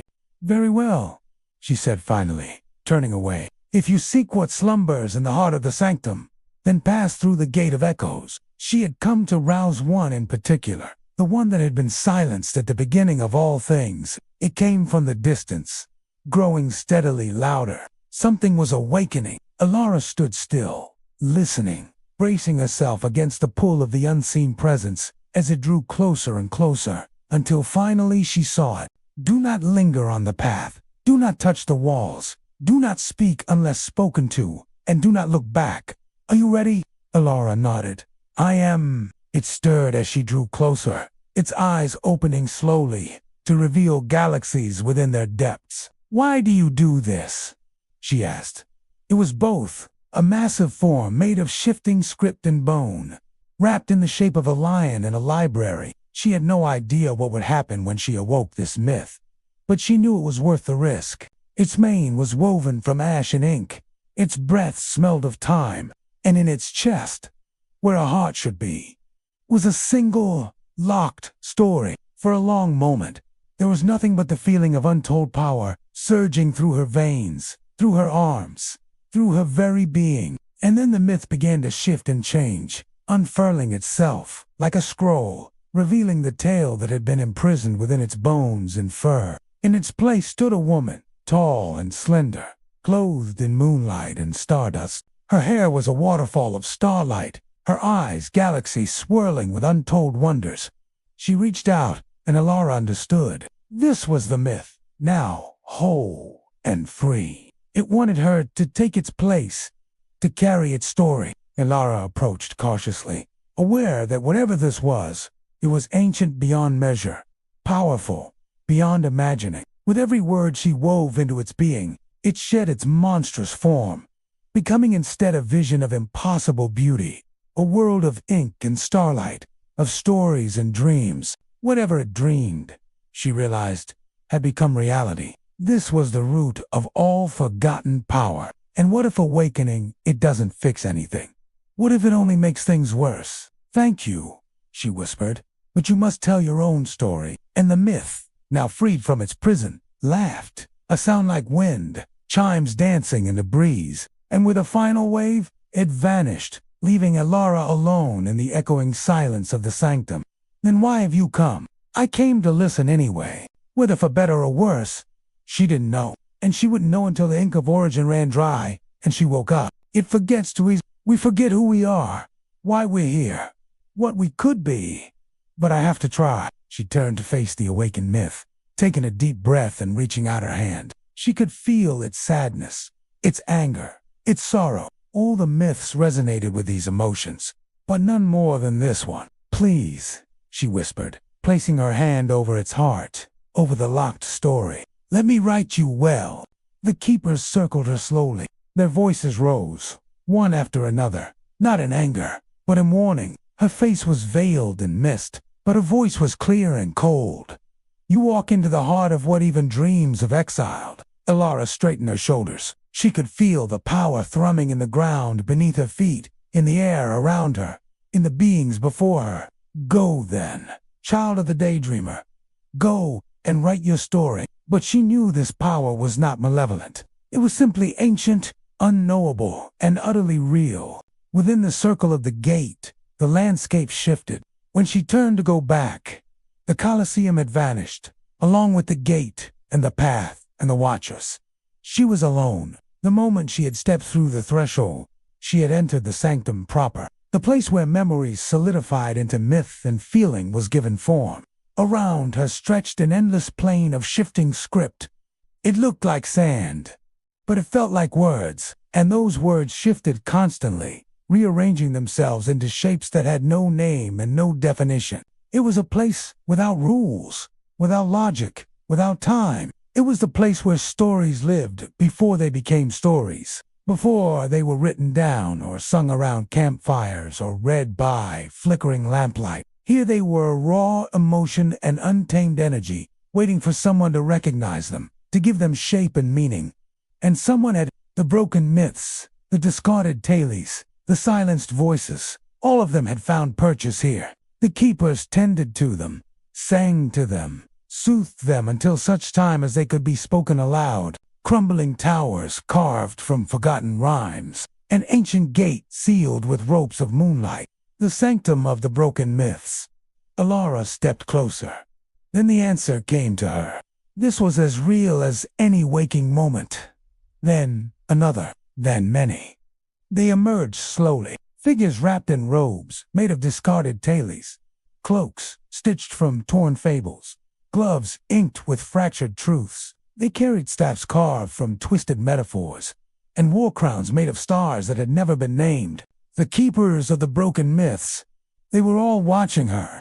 Their eyes burned bright, their bodies tall and thin, because it was made of things that had always been real. Memories, emotions, tales almost forgotten. If you woke up, she reminded herself, you would wake up here. If you go back to sleep, you will wake up here. You are here, and the dream will end only when the ink of origin runs dry. The ink of origin. Warm in her satchel, pulsed faintly, like a warning or a heartbeat. The pen behind her ear was silent, listening. She hesitated. How did one enter a place that existed only when one dreamed of it? Was this real, or was she still dreaming? The air trembled. A shape moved in the shadows. None of them spoke at first. They only watched. I was told some things sleep because they're dangerous to remember. Do you know what happens when you awaken a forgotten myth? It does not thank you. It becomes what it once was. The Colosseum gates creaked open, and the mist-veiled woman beckoned with a finger. Elara stepped inside, but Elara hadn't come to tend the myths. Then she heard it, a sound like rustling pages, like wind through a forgotten library. It was not a creature, not quite a book. The mist-veiled woman had called it the first myth. That was probably not its true name. Not a name anyone remembered. Who are you? She asked. Knowing the question was foolish, it wouldn't answer her. It didn't answer anyone. As she stood there watching it, taking in its magnificence and its sadness, A sob escaped her throat. Then the misveiled woman appeared at her side. Her form shimmered uncertainly, as though she, too, was unsure of herself. "Because the world is dying," Elara said softly. The woman was silent for a moment. "Then I will have failed," Elara said quietly. The myth rumbled, a sound like thunder under the sea. It recoiled slightly, then relaxed, leaning into her touch. And Elara began to write. With every stroke of the ink of origin, the myth roared in delight, in triumph. When the last word was written and the final punctuation mark placed, the myth was gone. But Elara couldn't do that. She was the vessel, not the voice. Gently, she declined the offer. She had done it. She had awakened the myth. Now the world outside the dream would change. This book is everything you've ever wanted from a fantasy novel. There's magic, adventure, romance, and unforgettable characters. Let me tell you about the world of Drear. Thousands of years ago, the first myth walked the earth as a great lion. It protected the human kingdom of Etheria from harm. In return, humans made pacts with the first myth and its descendants, binding their fates together. But the first myth didn't only help humans, it also sired children with them, creating a bloodline of shapeshifters known as the Keepers. Their destiny to protect the balance between humanity and magic. So let's take a peek into the mind of the author. Fast forward to now. Magic is fading from the world, and the Keepers have retreated to the ruins of Etheria, hiding away their powers and hoping for a resurgence of magic. When I set out to write this book, I wanted to explore the idea of what happens when stories become prisons. She dreams of stars and seeks to understand their connection to her world. We also get glimpses into the life of a previous keeper named Cassia. Her story unfolds in the present day, revealing the events that led to the downfall of her people and the loss of magic in the world. The world of Diora is richly imagined and full of wonder. The author has created a believable society with its own customs, beliefs, and culture. The magic system is complex and well thought out, and the author does a great job of explaining it to the reader. The action scenes are thrilling and keep you on the edge of your seat. The author writes with a lot of energy and enthusiasm, and this really adds to the excitement of the story. Overall, this is a must-read for anyone who loves epic fantasy novels. The characters are well developed and relatable, and the world building is top-notch. The plot is fast-paced and keeps you guessing until the very end. If you're really looking for a book that will transport you to another world and make you believe in magic again, this book is for you. She's determined to uncover the secrets of her past and embrace her true identity, even if it means putting herself in danger. On her journey, she meets a group of misfits, each with their own unique abilities and perspectives. Together, they form a found family that helps her navigate the challenges that lie ahead. One of the members of this group is a rogue named Orion. He's charming and skilled with a sword, but also haunted by a tragic past. He becomes a love interest for Elara, but their relationship is complicated by his own personal demons. Despite the obstacles they face, their love for each other grows stronger as they fight to save both worlds. Stories can be such a powerful force. They shape our beliefs, values, and understanding of the world. But what happens when we allow them to define our limits? In a world where magic is dying, the Keepers of Etheria have retreated into the ruins of their past, believing that magic is gone forever. But what if it's not? What if there's still hope for a resurgence? This is the question that drives Elara, a young woman who dreams of stars. Despite the warnings of those around her, she ventures into the dreaming realm each night, seeking answers and a way to bring magic back to her world. But there's a problem. They're losing their abilities. The creatures and beings of legend are real, and their power is fading from the world. As the Keepers struggle to preserve what little magic remains, they must confront not only external threats, but also their own inner demons. They've given up hope for a resurgence and have retreated into the ruins of their past, believing that magic is gone forever.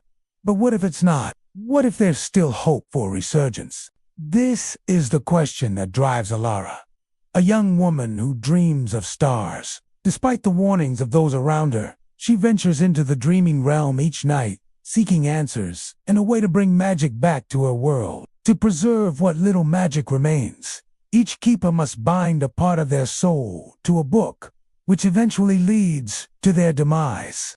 In this world of drear, where hope seems lost, there's a young woman named Elara who dreams of stars. She lives in a world where magic has faded from the everyday, and dreams are just dreams. Or so everyone thinks. It's a story about self-discovery, facing your fears, and learning to trust others. Every night, Elara takes a journey to the land of dreams, where she meets a mysterious lion-shaped entity who guides her on quests and shares snippets of a forgotten past. In these adventures, Elara discovers fragments of a prophecy foretelling the return of the great lion myth and the restoration of magic to the world. She also finds herself drawn to a charming rogue named Orion, who becomes her protector on these dangerous journeys. But upon waking in the real world, Elara finds herself pursued by shadowy figures seeking to extinguish her connection to the dreaming realm. As the lines between reality and dreams blur, Elara must uncover the secrets of her past, embrace her true identity, and harness the power within her. If she wants to save both worlds, told in dual timelines, the novel weaves together the tales of two heroines separated by centuries, but connected by destiny. When I reached out to the author, they were kind enough to share the inspiration behind this amazing world. I am the author of a fantasy novel. In my story, I wanted to create a world where magic and mythology are intertwined. The main character, Elara, is a dreamer, a young woman who refuses to give up on hope, even when it seems like all is lost. The story is told in dual timelines, shifting between past and present. Thank you for watching. If you enjoyed this video, please consider liking it. Also, check out these videos next. The rain had stopped, but something lingered in the air. Not dampness, not mist, but a silence charged with direction. Elara awoke before dawn, pulled from sleep by the unmistakable sound of pages fluttering, though no books were open in her room. When she stepped out onto the rooftop, she saw it.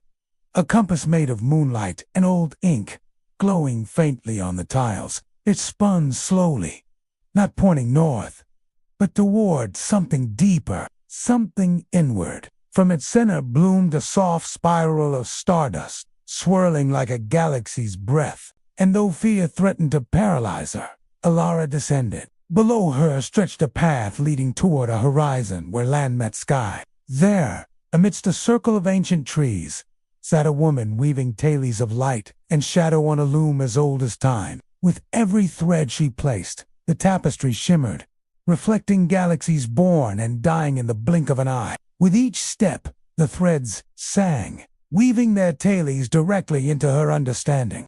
As she reached the clearing's edge, the weaver turned, her face ageless, her eyes pools of infinite wisdom. Behind her, the weaver's soft voice carried on the wind, singing the song of existence, reminding her that every ending is also a beginning, every goodbye a promise of return. The air grew lighter, clearer, and the boundaries between earth and sky dissolved. In the vast expanse above, galaxies pirouetted, nebulae swirled, and new stars ignited, each a testament to the eternal dance of creation and destruction. Looking back, Elara saw the road had vanished, leaving her suspended between worlds, adrift in the boundless expanse of existence. Before long, she could feel the caress of solar winds on her skin, and taste the bittersweet temps of distant nebulous on her lips. This was the cartographer's true purpose, to explore the uncharted territories of understanding, to navigate the infinite pathways of being, and to map the very essence of existence itself. Yet, as she ventured deeper into the unknown, Elara felt a growing sense of unease. But Elara refused to listen. She knew that the pursuit of understanding was not about finding all the answers. It was about asking the right questions, about embracing the mystery and complexity of existence. There were forces in the universe that sought to keep its secrets hidden, beings whose very nature was antithetical to understanding. For Elara knew that in a universe as vast and intricate as this, there was always more to discover, more to learn, and more to understand. With every stroke, She wove a tapestry of wonder, a testament to the infinite beauty and complexity of existence. As she delved deeper into the heart of understanding, Elara discovered that the universe was not merely a vast expanse of space and time, but a living, breathing entity filled with wonder and mystery. No longer a seeker, Elara was now a cartographer, her journey just beginning. She witnessed the birth of stars, their fiery brilliance lighting up the darkness like beacons of hope. And she saw the death of galaxies, their fading embers, a reminder of the impermanence of all things. Through it all, Elara remained steadfast, her curiosity unwavering, her determination unyielding. As Elara walked, the road unfolded before her, offering vistas both familiar and strange. She saw landscapes she recognized from dreams, cities that mirrored her memories, and faces that whispered of connections forged in other lifetimes. Without a word, she gestured to the tapestry, then to Elara, and finally to the road that stretched beyond the clearing. On either side, pillars of polished bone rose like sentries, marking the boundary between worlds. There was the cloaked traveler from the glass mountain, their form wreathed in starlight. Beside them, the memory of a boy, forever young, forever whispering stories to the wind. And within them, a galaxy swirled, its heart a mirror to Elara's own soul. And before her stood a crossroads where four roads diverged, each whispering promises of adventure and intrigue. As she did, the walls pressed closer, the steps grew steeper, and the air thickened, heavy with echoes and anticipation. Then finally, she stepped out into a space more boundless than any she'd known. And without needing to ask, Elara stepped inside. The rooftop vanished. She was moving, not flying, not falling, traveling through understanding itself. She dreamed she swam through starlight, each twinkle a memory trying to speak. Here, at the edge of understanding, Elara found her purpose. They whispered stories of heroes whose names had been lost, lovers whose vows echoed in empty halls, and scholars who wrote down truths that burned their fingertips. Then she felt a tug, a pull toward the fading glow of dusk. And when she opened her eyes, she stood at the foot of a waterfall that cascaded up a mountain of shattered glass. Its shards glittered like 1,000 fallen stars, and as she touched one, the world shimmered and shifted. She was older now, wearier, with a name that tasted like ash in her mouth. Still, she walked forward, her bare feet padding silently on the wet stone. In the distance, a cloaked figure stirred. They looked up, and for a moment, their features sharpened, clear and young against the twilight sky. But then they faded back into shadow. Reaching the pool at the waterfall's base, Elara cupped its cool water in her hands and drank deeply. In one, she was a scholar poring over ancient texts, searching for words that had been written and rewritten so many times, they'd worn through the page into the next. In another, she was a mother cradling a babe, whispering stories of bravery and light into a soul too young to understand. Then there was a lifetime spent in pursuit of a melody, a song that haunted her waking hours and seeped into her dreams, drawing her ever onward, until her fingers danced on worn ivory keys, and her voice soared in a cathedral of stars. As she did, the world rippled like water disturbed by a stone. The glass shattered. The waterfall rippled away to reveal a path made of polished bone, and at its end, a single door set in the cliff face beckoned with a soft, steady pulse. When she touched the door, her memories flared, a kaleidoscope of lives lived and loved and lost. With a final shudder, the memories solidified. The door slid aside, revealing a staircase spiraling down into darkness.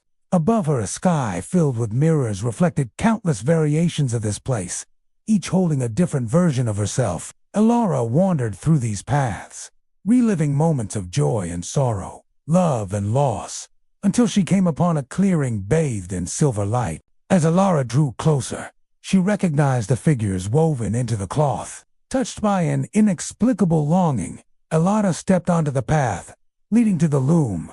Understanding dawned. This was the culmination of lifetimes spent chasing whispers on the wind. seeking melodies that echoed in empty halls, searching for a truth hidden in plain sight. With a newfound clarity, Elara turned toward the endless road. Yet with each step, the road led her deeper, further from the realms of memory and into the heart of understanding.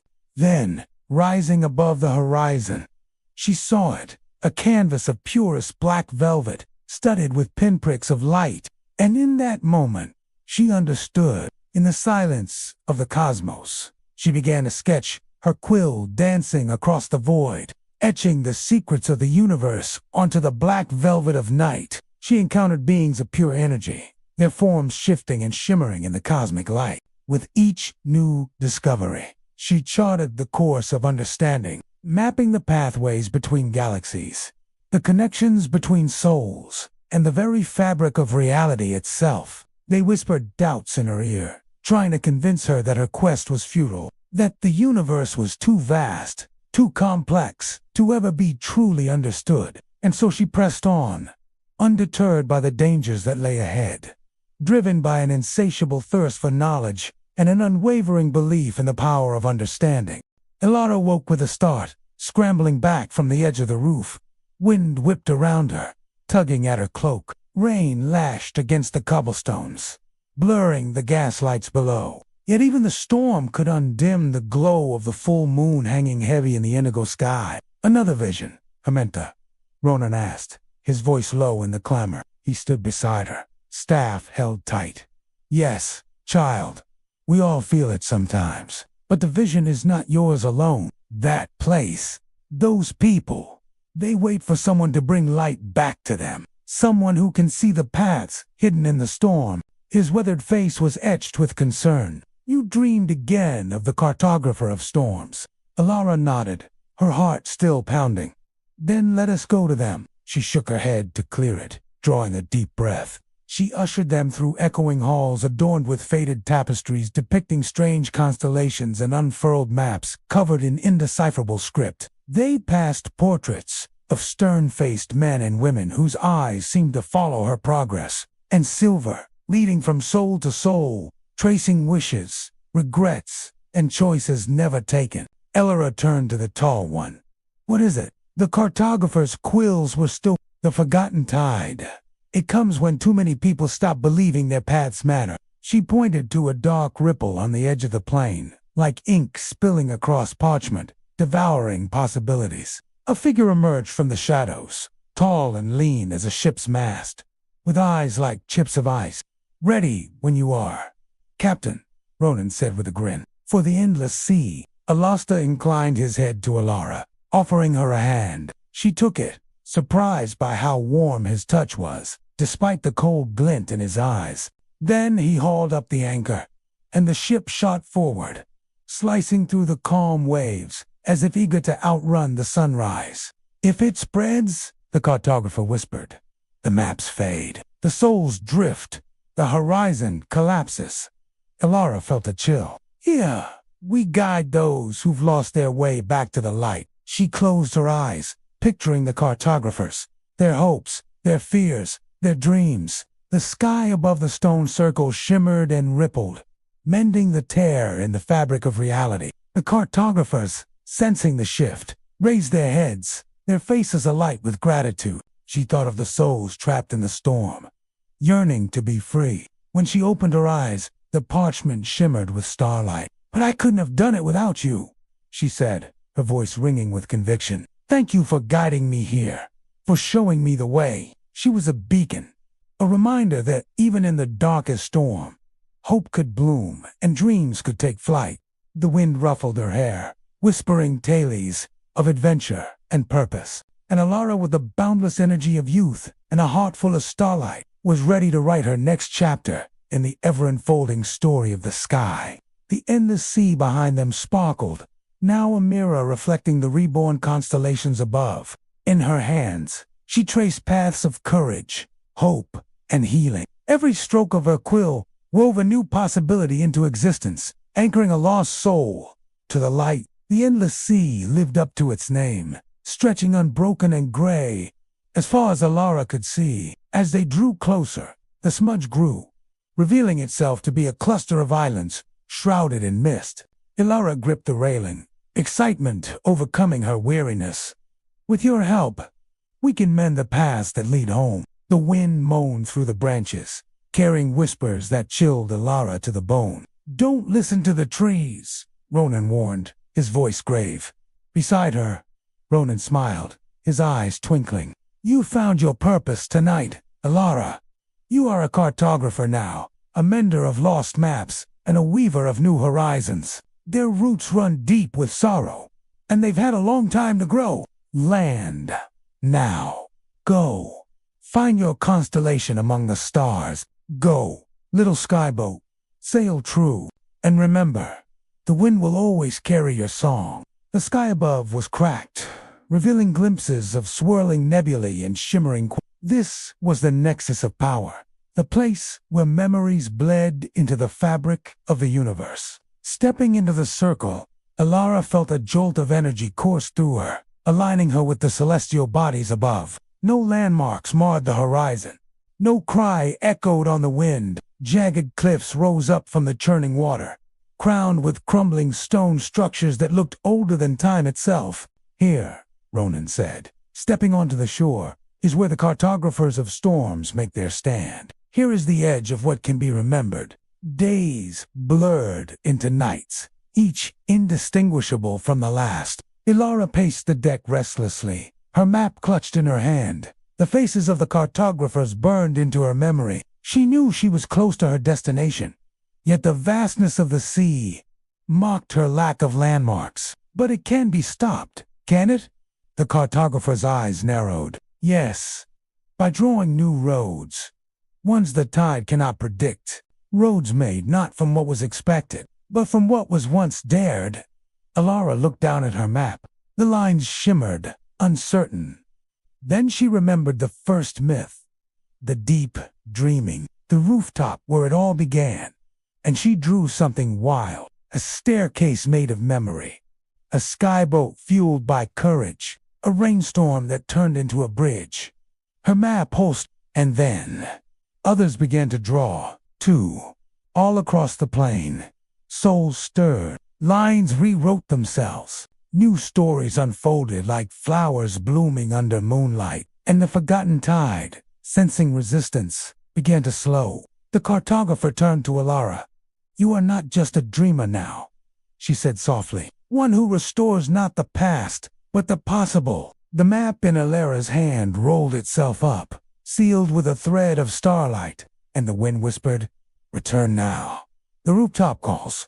There is one more path to open, and it leads beyond even the rain." She saw a boy's dream that curved away from war and into music. Her own map, and in the distance, the next rain cloud shimmered.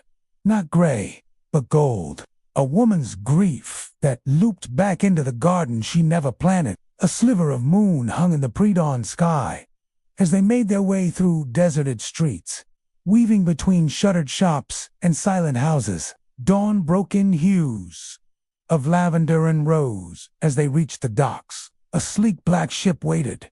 For them, its sails furled, hinting at the speed it could unleash when the winds caught it. A single lantern glowed invitingly from the cabin.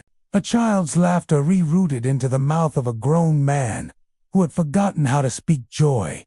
Each map was personal. Each one changed the stars above it. The cartographer handed Elara a sheet of translucent vellum. "Yours," she said. "Blank. For now." Elara took the page. The pen behind her ear trembled. Not with fear, but recognition. And slowly, she began to draw. Not places, but moments. The first time she believed her voice could hold weight. The time she almost gave up, and didn't. The wind that whispered her name when no one else remembered it. Lines emerged, flowing from her heart, her memory, her wonder. Her soul had a horizon after all. And now it had a map. At last, they arrived in a vast library filled with towering bookshelves. Beside a roaring hearth sat a figure cloaked in midnight blue. Even without seeing their face, Elara could tell this was the cartographer of storms. She sensed power in the way the very air around the woman shimmered, in the way the room fell silent at their approach. "I felt it too, didn't you?" she asked, turning to him. One of them turned as Elara approached. She was impossibly tall, with skin that shimmered like old paper and eyes that reflected back your own dreams. Around her waist, she wore a belt filled with quills, some trembling, some asleep. You followed the compass? She said, her voice a melody that rearranged the wind. Elara nodded. The cartographer gestured to the glowing field behind her. This is where forgotten paths return, where people feel lost, not because they've strayed, but because no one ever mapped where their soul wanted to go. Elara blinked. And you draw their way back. Not back, the cartographer corrected. We draw the roads that were never allowed to exist. A low rumble echoed through the air, like distant thunder. Then a sound as clear as a silver bell rang out over the rooftops. She heard it again, louder this time, beckoning, pleading, desperate. Torches flickered in the upper windows, casting dancing shadows on the slick stones below. Despite the rain, vibrant blooms spilled from window boxers and climbed the trellis beside the door. Even in the gloom, Elara could sense magic humming beneath the surface here. Magic and secrets. It was coming from the east, from the direction of the endless sea. Elara opened her eyes, meeting Ronan's gaze. There's someone calling, she said, her voice catching. Someone waiting for me. Tonight, the veil between worlds grows thin. If you listen closely, you might hear the whisper of your purpose. If you listen with your heart, not just your ears. What call do you hear, Elara? Dead pool. That certainty. I was meant to go there, to do something. Ronan squeezed her shoulder, his grip strong, despite his age. She traced patterns in the puddles at their feet.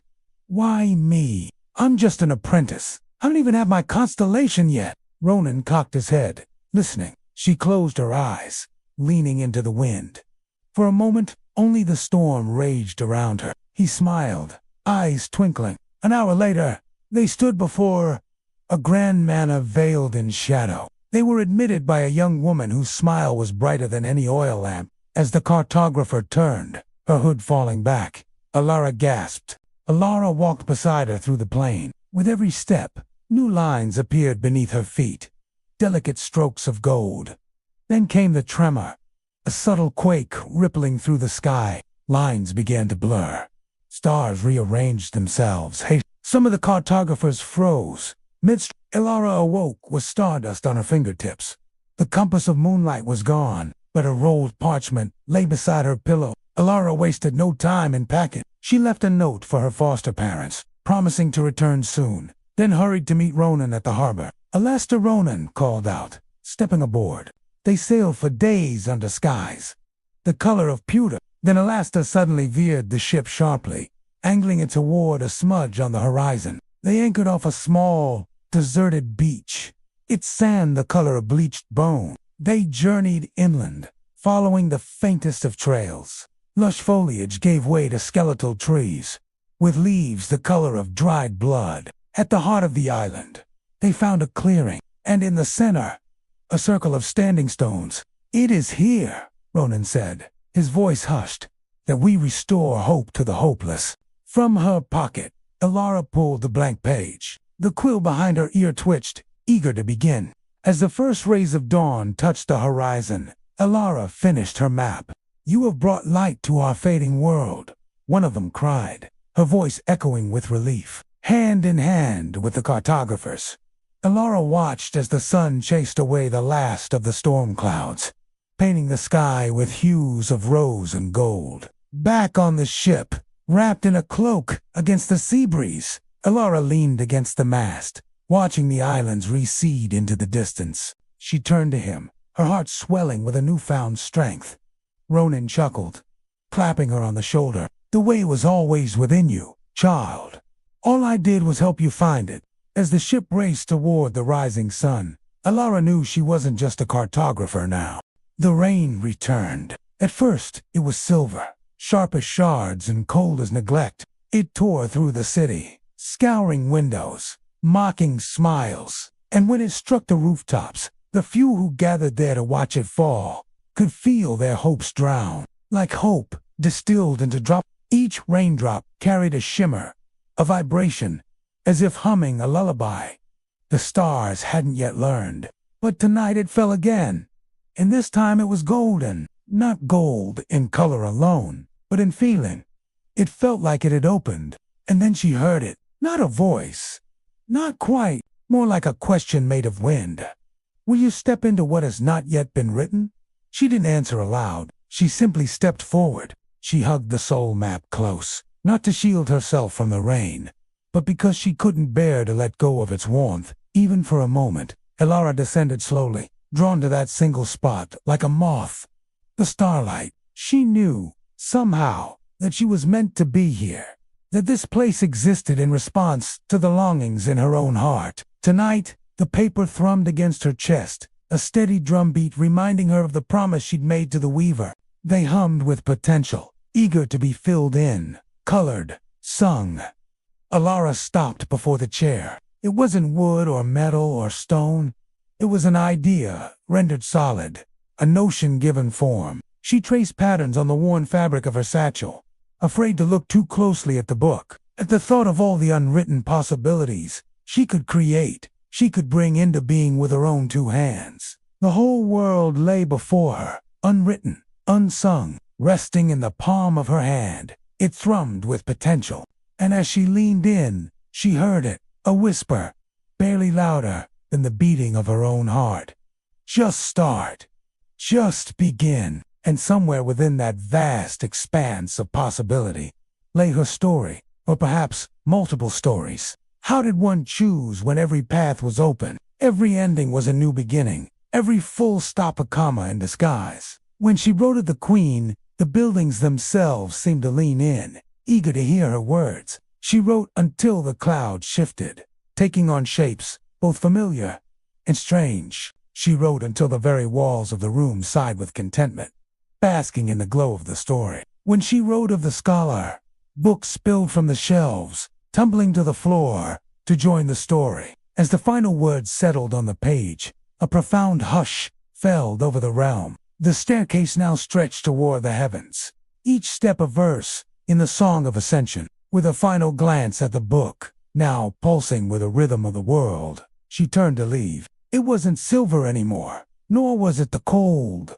unforgiving gold of the beginning. Now it fell in hues of amber and bronze, warm and inviting. It embraced her, welcoming her home after a journey that had only just begun. The violin sang with newfound melody, its strings vibrating with purpose, and together they sang a hymn of gratitude to the one who had dared to step into the unwritten and given voice to the story that had waited so patiently for her to tell. The paintings on the walls bloomed with color, their brushstrokes now a language understood. The bridges hummed with life, guiding travelers across the mists of uncertainty. The music faded, the whispers died down, and the shimmering air grew still. And when she wrote of the young girl, the very air shimmered with magic, whispering secrets only she could understand. How did you know? Know what? That I would come here. Why did you send the rain? The keeper tilted what Elara imagined was ahead. Oh, that part is simple. When one seeks solace from the storm gives them wings to fly to me. Elara dipped her pen into the ink bottle and tracing the lines of the first page, she began to write. All around her, the realm rejoiced, reveling in the power of the story that had been born here, nurtured here, and sent forth from here into the world. For in this place, the story wasn't just written, it was lived. It was felt in the music of the fountain, seen in the colors of the paintings, heard in the songs of the wind. She wrote of a king who learned to dream again, of a queen who found her voice in the silence, of a scholar who traded dusty tomes for a map of the sky, of a cobbler whose shoes mended more than leather, of a young girl with stardust in her hair, and a world waiting to be remade at her fingertips. The keeper faded slightly, almost You sought refuge, yes, but also something more, something you couldn't name. Closing her eyes, she pictured the world as it was, worn thin with neglect and old hurts, the places that refused to heal. Then she pictured the faces, young and old, alight with hope, the ones who never lost their sense of wonder. Each stroke of ink birthing a new possibility, a vibrant thread, woven into the tapestry of the unwritten. And as she wrote, the room around her changed, mirroring the story that poured out of her onto the page. And with trembling hands, she turned the page. And that is why I brought you here. Because this is where nameless things come to find their names. This is the place where the not yet spoken finds its voice. Where the unreal gathers the courage to become real. Where the almost forgotten remembers who it wants to be. Where all things wait for someone to claim them, to shape them, to tell their tale. It awaited her touch. The rooftop vanished beneath her, and the rain-soaked city gave way to something altogether different. Then a soft presence arrived beside her, invisible but warm. A voice, quiet as a pen, hovering just before the first word. What am I supposed to do? The keeper drifted closer, enveloping her in a silence that somehow spoke volume. What do you want to do? What do you want the world to remember? What song will you sing? Taking a deep breath, Elara met the keeper's gaze steadily. I want to tell a story that hasn't been told yet. I want to write a future. It's not set in stone.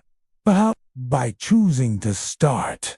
The keeper's voice echoed with gentle insistence. This is the book that waits for one brave enough to begin. It can't be copied. It can't be retold. It will only exist if you choose to write it. Welcome, it said. I am the keeper of this space, between spaces, the weaver of possibilities, the collector of stories yet to be told. You are the one who came so far, little firefly, who dared to dream beyond the edges of maps, and who braved the storm to reach this place, to take a chance, trust the path that unfolded, and show up for the story that needed her. Elara stood barefoot on the rooftop. She looked to the sky, and it no longer seemed above her. She rose gently, cradled in a spiral of light, and everything around her shimmered into existence. She passed clouds shaped like forgotten lullabies and woke stars from slumber. Everywhere she looked, she saw fragments, a staircase that ended midair, waiting for someone to invent the next step, a violin carved from silence, strings that hummed without sound, floating frames of paintings, unfinished, brushstrokes paused, a fountain that sang songs only its reflection could hear, bridges that reached into fog, held up by faith alone. As she ascended, the air grew thick with whispers of possibilities, of untold stories and unwritten futures. The golden rain didn't fall on her. It lifted her, and as suddenly as it began, the ascent ended.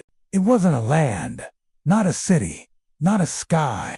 It was a realm, raw, shifting, alive, with possibility. And at the very center of this place, a chair and a blank book resting on a pedestal of wind. As she drew closer, the fragments around her shifted, coalescing, coming alive with purpose and direction. And beside her, the book pulsed, alive. Its pages whispered, turning, begging to be filled with words.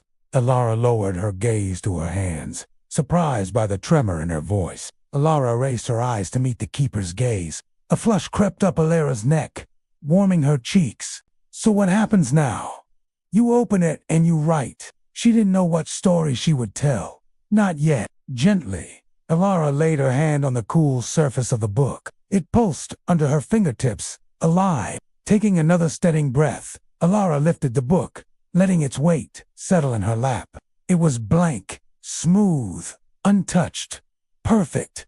As her pen danced across the page, colors bloomed, filling the lines with life. When she wrote of the king, the cobbled streets below became a palace courtyard, alive with music.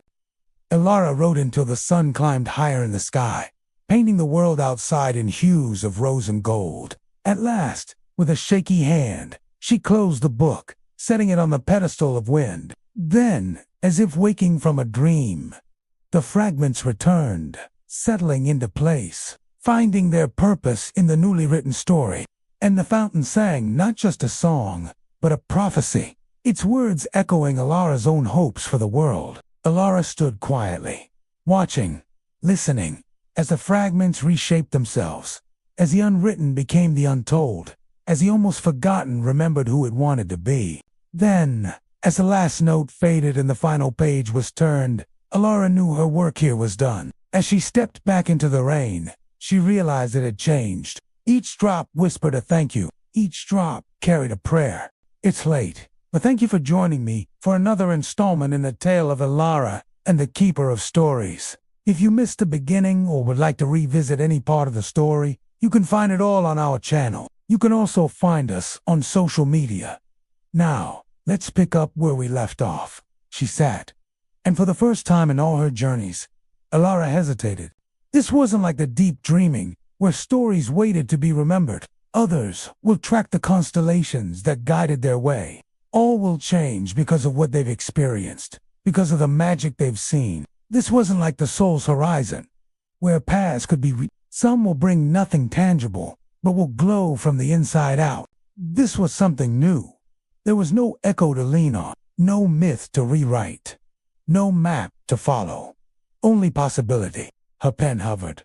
So let's imagine how this might happen. She stretches, feeling rested, and remembers the dream. Its colors shift in the light like oil on water, and it smells faintly of rain. Without speaking, she stops outside the shop and takes a deep breath, feeling the ghost of magic linger in the air. She turns to her companion and asks, "Would you like to see something beautiful?" Then she reaches into her bag and pulls out the feather. They simply become part of the landscape, changing the way we see the world. Outside, the city stirs. It's a Saturday, which means the bakery down the street will soon be open. Somewhere, a child who had never told a story before picked up a pencil. Somewhere else, a song was written in a language that had never existed until that morning. And far above the rooftops, a golden book sat open on a pedestal of wind. Still waiting, still glowing. I hope it's a reminder that magic is real. You can also find us on social media to continue the conversation. Thank you for listening, watching, and dreaming with us. And until next time, may your days be filled with the magic of stories and the courage to write your own. That imagination is powerful, and that sometimes the greatest adventure is the one you choose not to write. And the thought of fresh bread and strong coffee makes her want to get up, and for the first time, she felt it. Not just the rain, not just the dream, but the responsibility of those who believe deeply in what is yet unseen. She looked at the sky and whispered, "Let the next one begin." For a moment, she can almost hear the voice, see the ink blooming across the pages. She works hard and laughs. She has friends over for dinner, plays music with her sister, reads poetry to anyone who will listen. And all the while, she thinks of the book, wondering who will find it, what stories will bloom from its pages, who will be touched by its magic. Reaching out, she finds only the worn fabric of her quilt. And though she feels the phantom weight of the book in her hands, she knows it isn't there. And then she wrote the first line, not in ink, not in sound, but in promise. In the place between the last raindrop and the first morning, something awakened that had never been born. And it listened. At once, the book lit up. Not with fire, with becoming, and the realm around her shifted, not into chaos, but into form. As the weeks go by, they become a constant presence in her life, and she finds herself confiding in them, sharing the secret of the book without knowing why. Not fixed, just more real. Mountains of melody emerged in the distance, trees that grew from laughter, lakes made from tears that no longer hurt, only remembered, and overhead, birds formed from the pieces of abandoned stories. Now whole, the book wrote itself as she dreamed, and she dreamed as she wrote. She added no characters, only an invitation to all who believe. They have no story. Come here, begin. This realm is yours now too. Then, silence. Beautiful, full, complete. She closed the book gently. A single golden feather drifted from its spine, landing in her lap. The voice returned, this time behind her. A figure now visible, an old woman, cloaked in starlight, with eyes that had seen the first rain. "You didn't fill the book," she said. Elara smiled. "I didn't need to. I just needed to open it." The woman nodded. "That is enough. The others will come now. You've left the door ajar, and she handed Elara the feather. Return home. Your rooftop remembers you. And so ends book 3 of this series. And if you found yourself suddenly awake with tears in your eyes, well, that's probably just allergies. If you'd like to return to the first 2 books, you can always find them on our channel. For some, the journey continues long after the book is closed. Some will follow the path of ink spilled across the pages. Some will return home, carrying a song in their heart, or a lesson whispered on the wind. Some will bring back artifacts imbued with power and purpose. But whether the reader changes the world or the world changes the reader, the most important thing is that they keep returning to it. Elara wakes in her bed, sunlight painting stripes across her face and neck. As she gets up, she notices a feather nestled amongst her pillows. Over the next few hours, Elara goes about her day as she always does. One day, she meets someone new. They have kind eyes and calloused hands, and a story that unfolds like a favorite song. Then one day, as they walk along a familiar street, they passed a bookstore where Elara bought the blank journal. The journey back was quiet. The rain had stopped. The world had not changed. Not completely, but something had tilted. Elara stood once more on the rooftop of dreams. She held the golden feather in one hand and the map of her soul in the other. This is the end of the story. Or perhaps it's the beginning of many stories. After all, stories don't really end. So what will you take away from this story? What will you carry with you as you move through your week, your month, your year? If you enjoyed this story, please consider leaving us a like and subscribing to our channel. Your support helps us create more content like this. She had been drawn to rooftops since she was little. Not the practical, sensible ones with chimneys and gutters and downspouts that carried away the gray water and made everything neat and tidy. No, she liked the wild ones that let the rain fall across the bare tiles and make rivers down the sides, ones where the wind could whistle and make music through the eaves. And when the sun came up, those rooftops glowed like embers and whispered stories. The child dipped their head, and the words swirled and shifted. The air thrummed with creative energy. Hope swelled in her chest, fierce and bright. She wanted to feel that energy surge through her veins. She wanted to be a part of it. The story changed.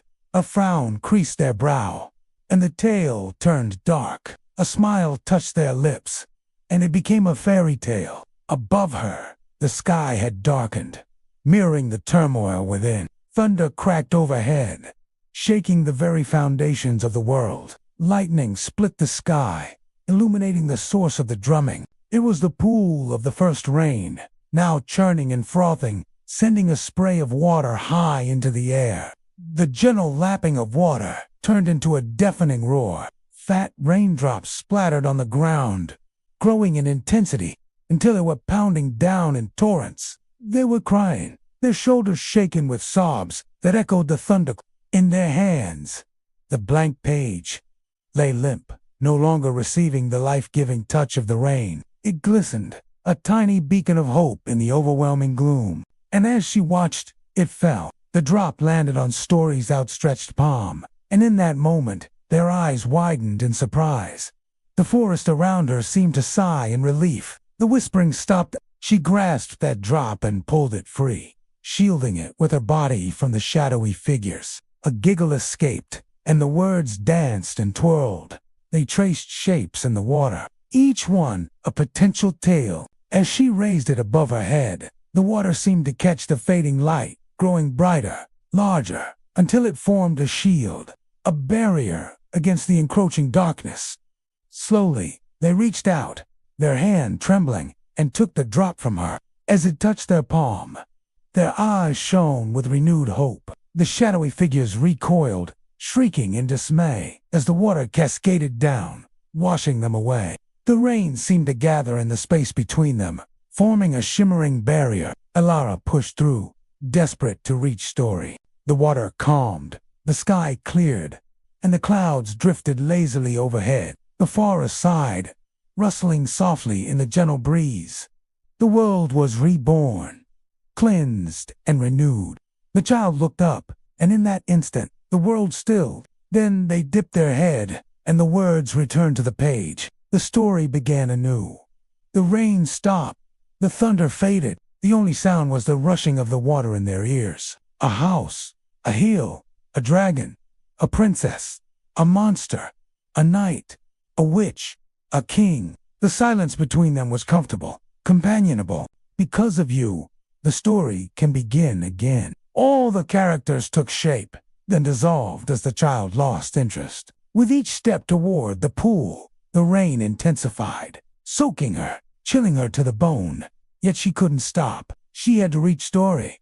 She needed to help. Only the pool remained, a smooth, featureless sheet of water, undisturbed by any breeze, reflecting the endless sky above. And that was why, when the golden storm hit, Elara found herself on top of the tallest building in town, barefoot, arms spread wide. Countless figures, shadowy and indistinct, were rising from the depths of the pool. They surged forward, reaching toward Story with grasping claws and gnashing teeth. Fear, doubt, anger, sadness, despair, all the negative emotions Elara had ever known bubbled up within her, welcoming the magic. Suddenly, the reflection rippled. Elara gasped. Her own image stared back, distorted and wavering. The sight startled her. She stumbled back, scrambling for purchase on the uneven ground. As the figure reached out, its gnarled fingers dripping with what seemed to be blood, Elara felt a wave of nausea. She recognized that creature. It was the embodiment of fear itself, the thing that lurked in the shadows of her mind, the one she had locked away all those years ago. Then a deeper chill settled over her, seeping into her bones. The face in the reflection changed. Its eyes, once her own, now glowed an eerie green. Its lips curled into a cruel sneer. It wasn't her, or maybe it was everything she wasn't. Now the rooftop was quiet again. No golden storm, no floating maps, no voices wrapped in mist, just the early light of morning brushing the edges of the sky. The forest, once soothing, now seemed menacing. The trees closing in around her, their branches clawing at her, their leaves rustling with malicious glee. Their whispers echoed her deepest fears, doubts, and insecurities. The familiar path ahead vanished, replaced by a tangled, thorny thicket. Like a page turning in slow motion, she found herself standing not in the past, not in the future, but in the source. And Elara, barefoot, feather in hand, heart full of something she didn't have a name for. It rose upward from the ground, each drop a memory becoming hope, each ripple a whisper. Once upon a time, trees grew sideways, clouds drifted beneath her feet, and in the center of this dream field was a pool, perfectly still, the pool of the first rain. And above it, a child, neither boy nor girl, neither old nor young, just Story. They held a blank page in one hand, and from the other, rain fell, forming new words as it touched the pool. She sat at the edge, where roof tiles met horizon. She remembered the rain, every drop a beginning, every dream a seed. And now, she knew this wasn't just where stories were remembered, rewritten, or reimagined. This was where they were born. The golden feather pulsed in her palm, light as breath, yet ancient as the first wind. Elara looked out at the city below. People stirring, lights flickering on behind windows, trains rumbling, children stirring in their sleep, 1,000 tiny lives beginning their day. And she whispered, not to the sky, but to the quiet within her, take me to the place where the first story was told. And the rooftop shimmered, not like before, not with brilliance or mystery, but with truth. And the world folded inward. It looked like a field, endless and soft. Rain fell here too, but not from the sky. When the water splashed onto the page, it became a story, a myth, a legend. Elara approached cautiously. As she drew closer, she felt the pull of untold stories, of infinite possibilities, of myths waiting to be born. As she neared the pool, the air grew colder, dampening her excitement. The water churned, pulling her in, threatening to drag her down into its depths. Terror lent speed to her retreat. she fled, stumbling over roots that snagged at her feet. She burst into a clearing and collapsed on the soft grass, gasping for breath. Suddenly, the patter of rain transformed into a rhythmic drumming. But amidst the chaos, Elara saw him. Story stood on the edge of the pool, their form outlined against the flashing lightning, as if drawn by an invisible force. Elara found herself rising. She waded into the pool, the icy water enveloping her, and as she neared them, she saw the horror etched on their face, the terror in their eyes. "Help me," Story whispered, their voice hoarse with despair. "I can't make them go away. They're everywhere." And as Elara looked around, she saw them. But then she sought it. In the midst of the darkness, a single drop of water clung to the tip of a leaf above Story. And Elara knew what she had to do. Taking a deep breath, she reached out, plunging her entire hand into the churning water.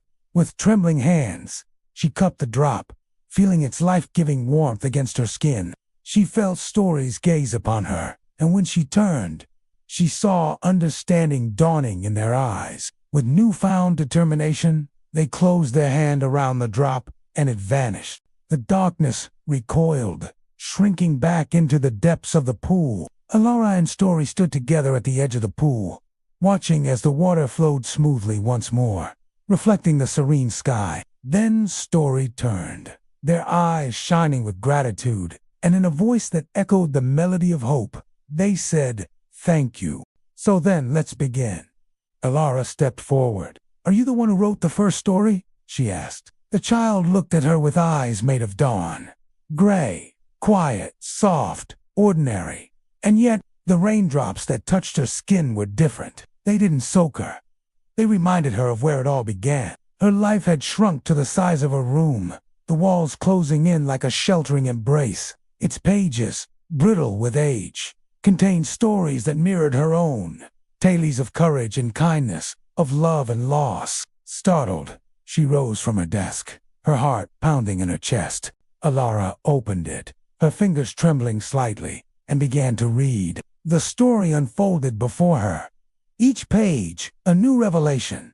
Each word, a confirmation of the bond they shared. The tale spoke of a girl who, much like Elara, found solace in stories, who drew strength from tales of courage and kindness, who dreamed of a world beyond the confines of her own. As the girl recounted her adventures, Elara felt a surge of recognition, as if the story wasn't just on the page, but within her own heart. When the final words were read, a profound silence descended upon the room. The girl looked up at Elara, her eyes shining with gratitude and admiration. "Thank you," she whispered, her voice thick with emotion, "for writing my story."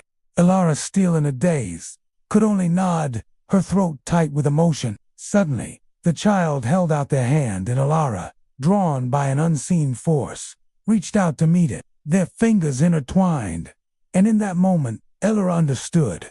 She wasn't just a storyteller. She was a weaver of dreams, a creator of worlds, a beacon of hope in the darkness. And this girl, this extraordinary child, was her legacy, a living testament to the power of stories. Together, hand in hand, they stepped out into the rain-washed world, ready to face whatever lay ahead, knowing that as long as they had each other and the stories they shared, they could conquer any shadow and illuminate even the darkest night. She approached the door cautiously, and through the peephole, she saw a sight that made her breath hitch. Standing on the other side was a young girl, with eyes as bright as stars and a smile that could light up the darkest room. "Excuse me," the girl called out, her voice like the chime of a silver bell. "Is the author Elara here? I have a story to tell her." Elara stared back, her mind struggling to grasp the situation. She couldn't remember telling anyone her name. Yet here was this child, as if guided by an invisible thread, seeking her out in this forgotten corner of the city. Hesitantly, she unlocked the door and ushered the child inside. It was as if these characters, these stories, were reaching out to her, whispering echoes of her own silenced dreams. With newfound determination, she began to write more voraciously than ever, her quill dancing across the page, her ink spilling onto the paper, giving form and color to the gray world around her. Her stories wove tapestries of magic, her words conjuring images so vivid they seemed to breathe and move. Each sentence was a step away from the confines of her room. Each paragraph, a journey into realms where imagination knew no bounds. As the weeks passed, the book became her confidant, her stories a testament to the enduring power of the written word.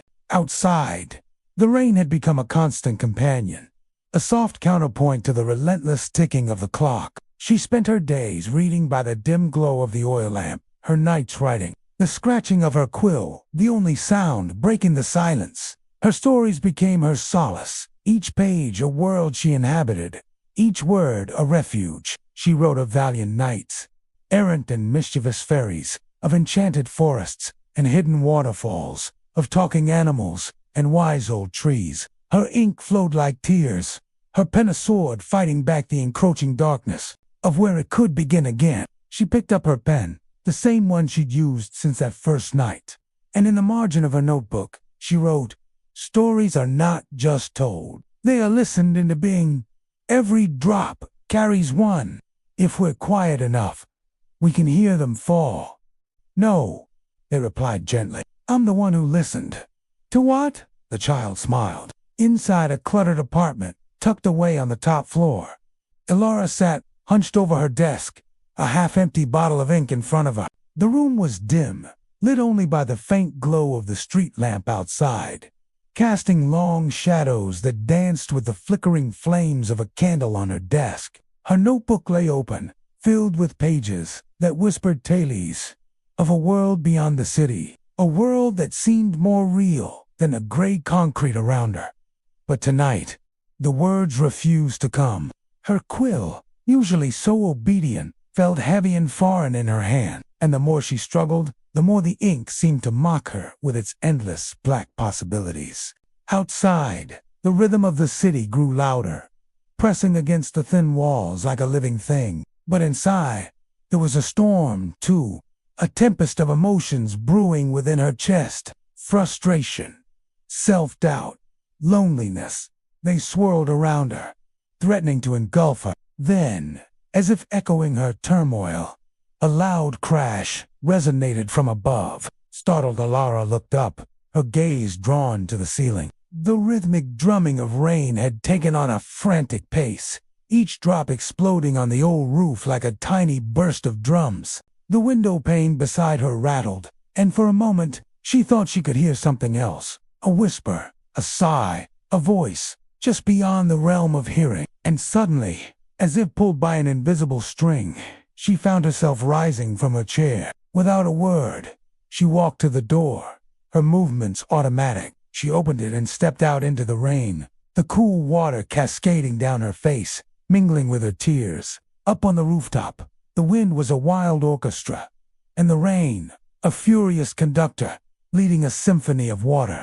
The city lights blurred beneath a veil of gray, making the world feel both timeless and raw. Alone in the vastness, Elara raised her face to the sky, letting the rain wash over her, carrying away the fragments of her frustration, leaving behind a strange sense of calm. To the silence before the world knew how to speak, Elara frowned, confused, and the child only smiled wider, beckoning her closer.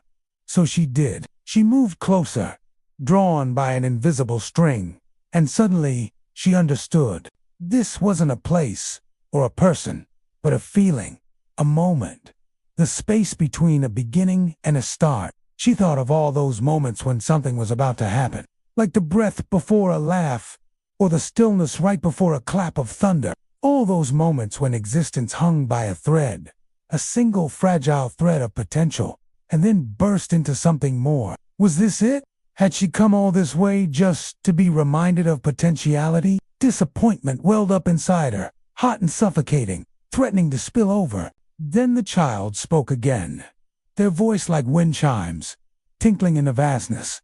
"Here, listen."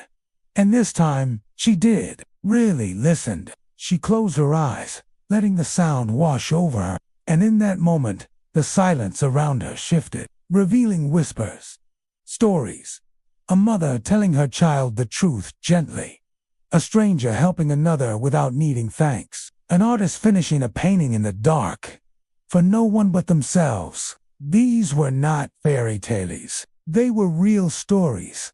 Tiny, tender, true. And suddenly she understood. Not every dream needs to roar. Some change the world by dripping, slowly, like rain, one raindrop at a time. She opened her eyes and saw the shimmering form of the child outstretched palm towards her.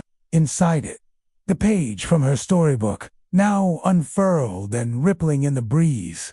Not blank, but ready. And this time, Elara didn't hesitate. She took the pen from her pocket, dipped it into the inkwell of the dawn, and wrote something small. She listened to the rain, and in it, she heard herself. That was all. But the moment she finished, the pool of water around them shivered, not with fear, but with recognition. And the rain, the first rain, the true rain, began to fall again. Elara opened her eyes. Back on the rooftop, the sky was overcast. The city was a symphony of honks and sirens, a relentless barrage that made sleep feel like a distant memory. Days turned into weeks, the city's clamor slowly fading into a dull background noise. For Elara one day, while exploring the dusty shelves of an antique shop, Elara stumbled upon an old leather-bound book. Then one evening, as the last rays of sunlight painted the sky in hues of orange and purple, Elara heard a knock at the door. On the table, the child placed a battered book, its cover worn with age and use,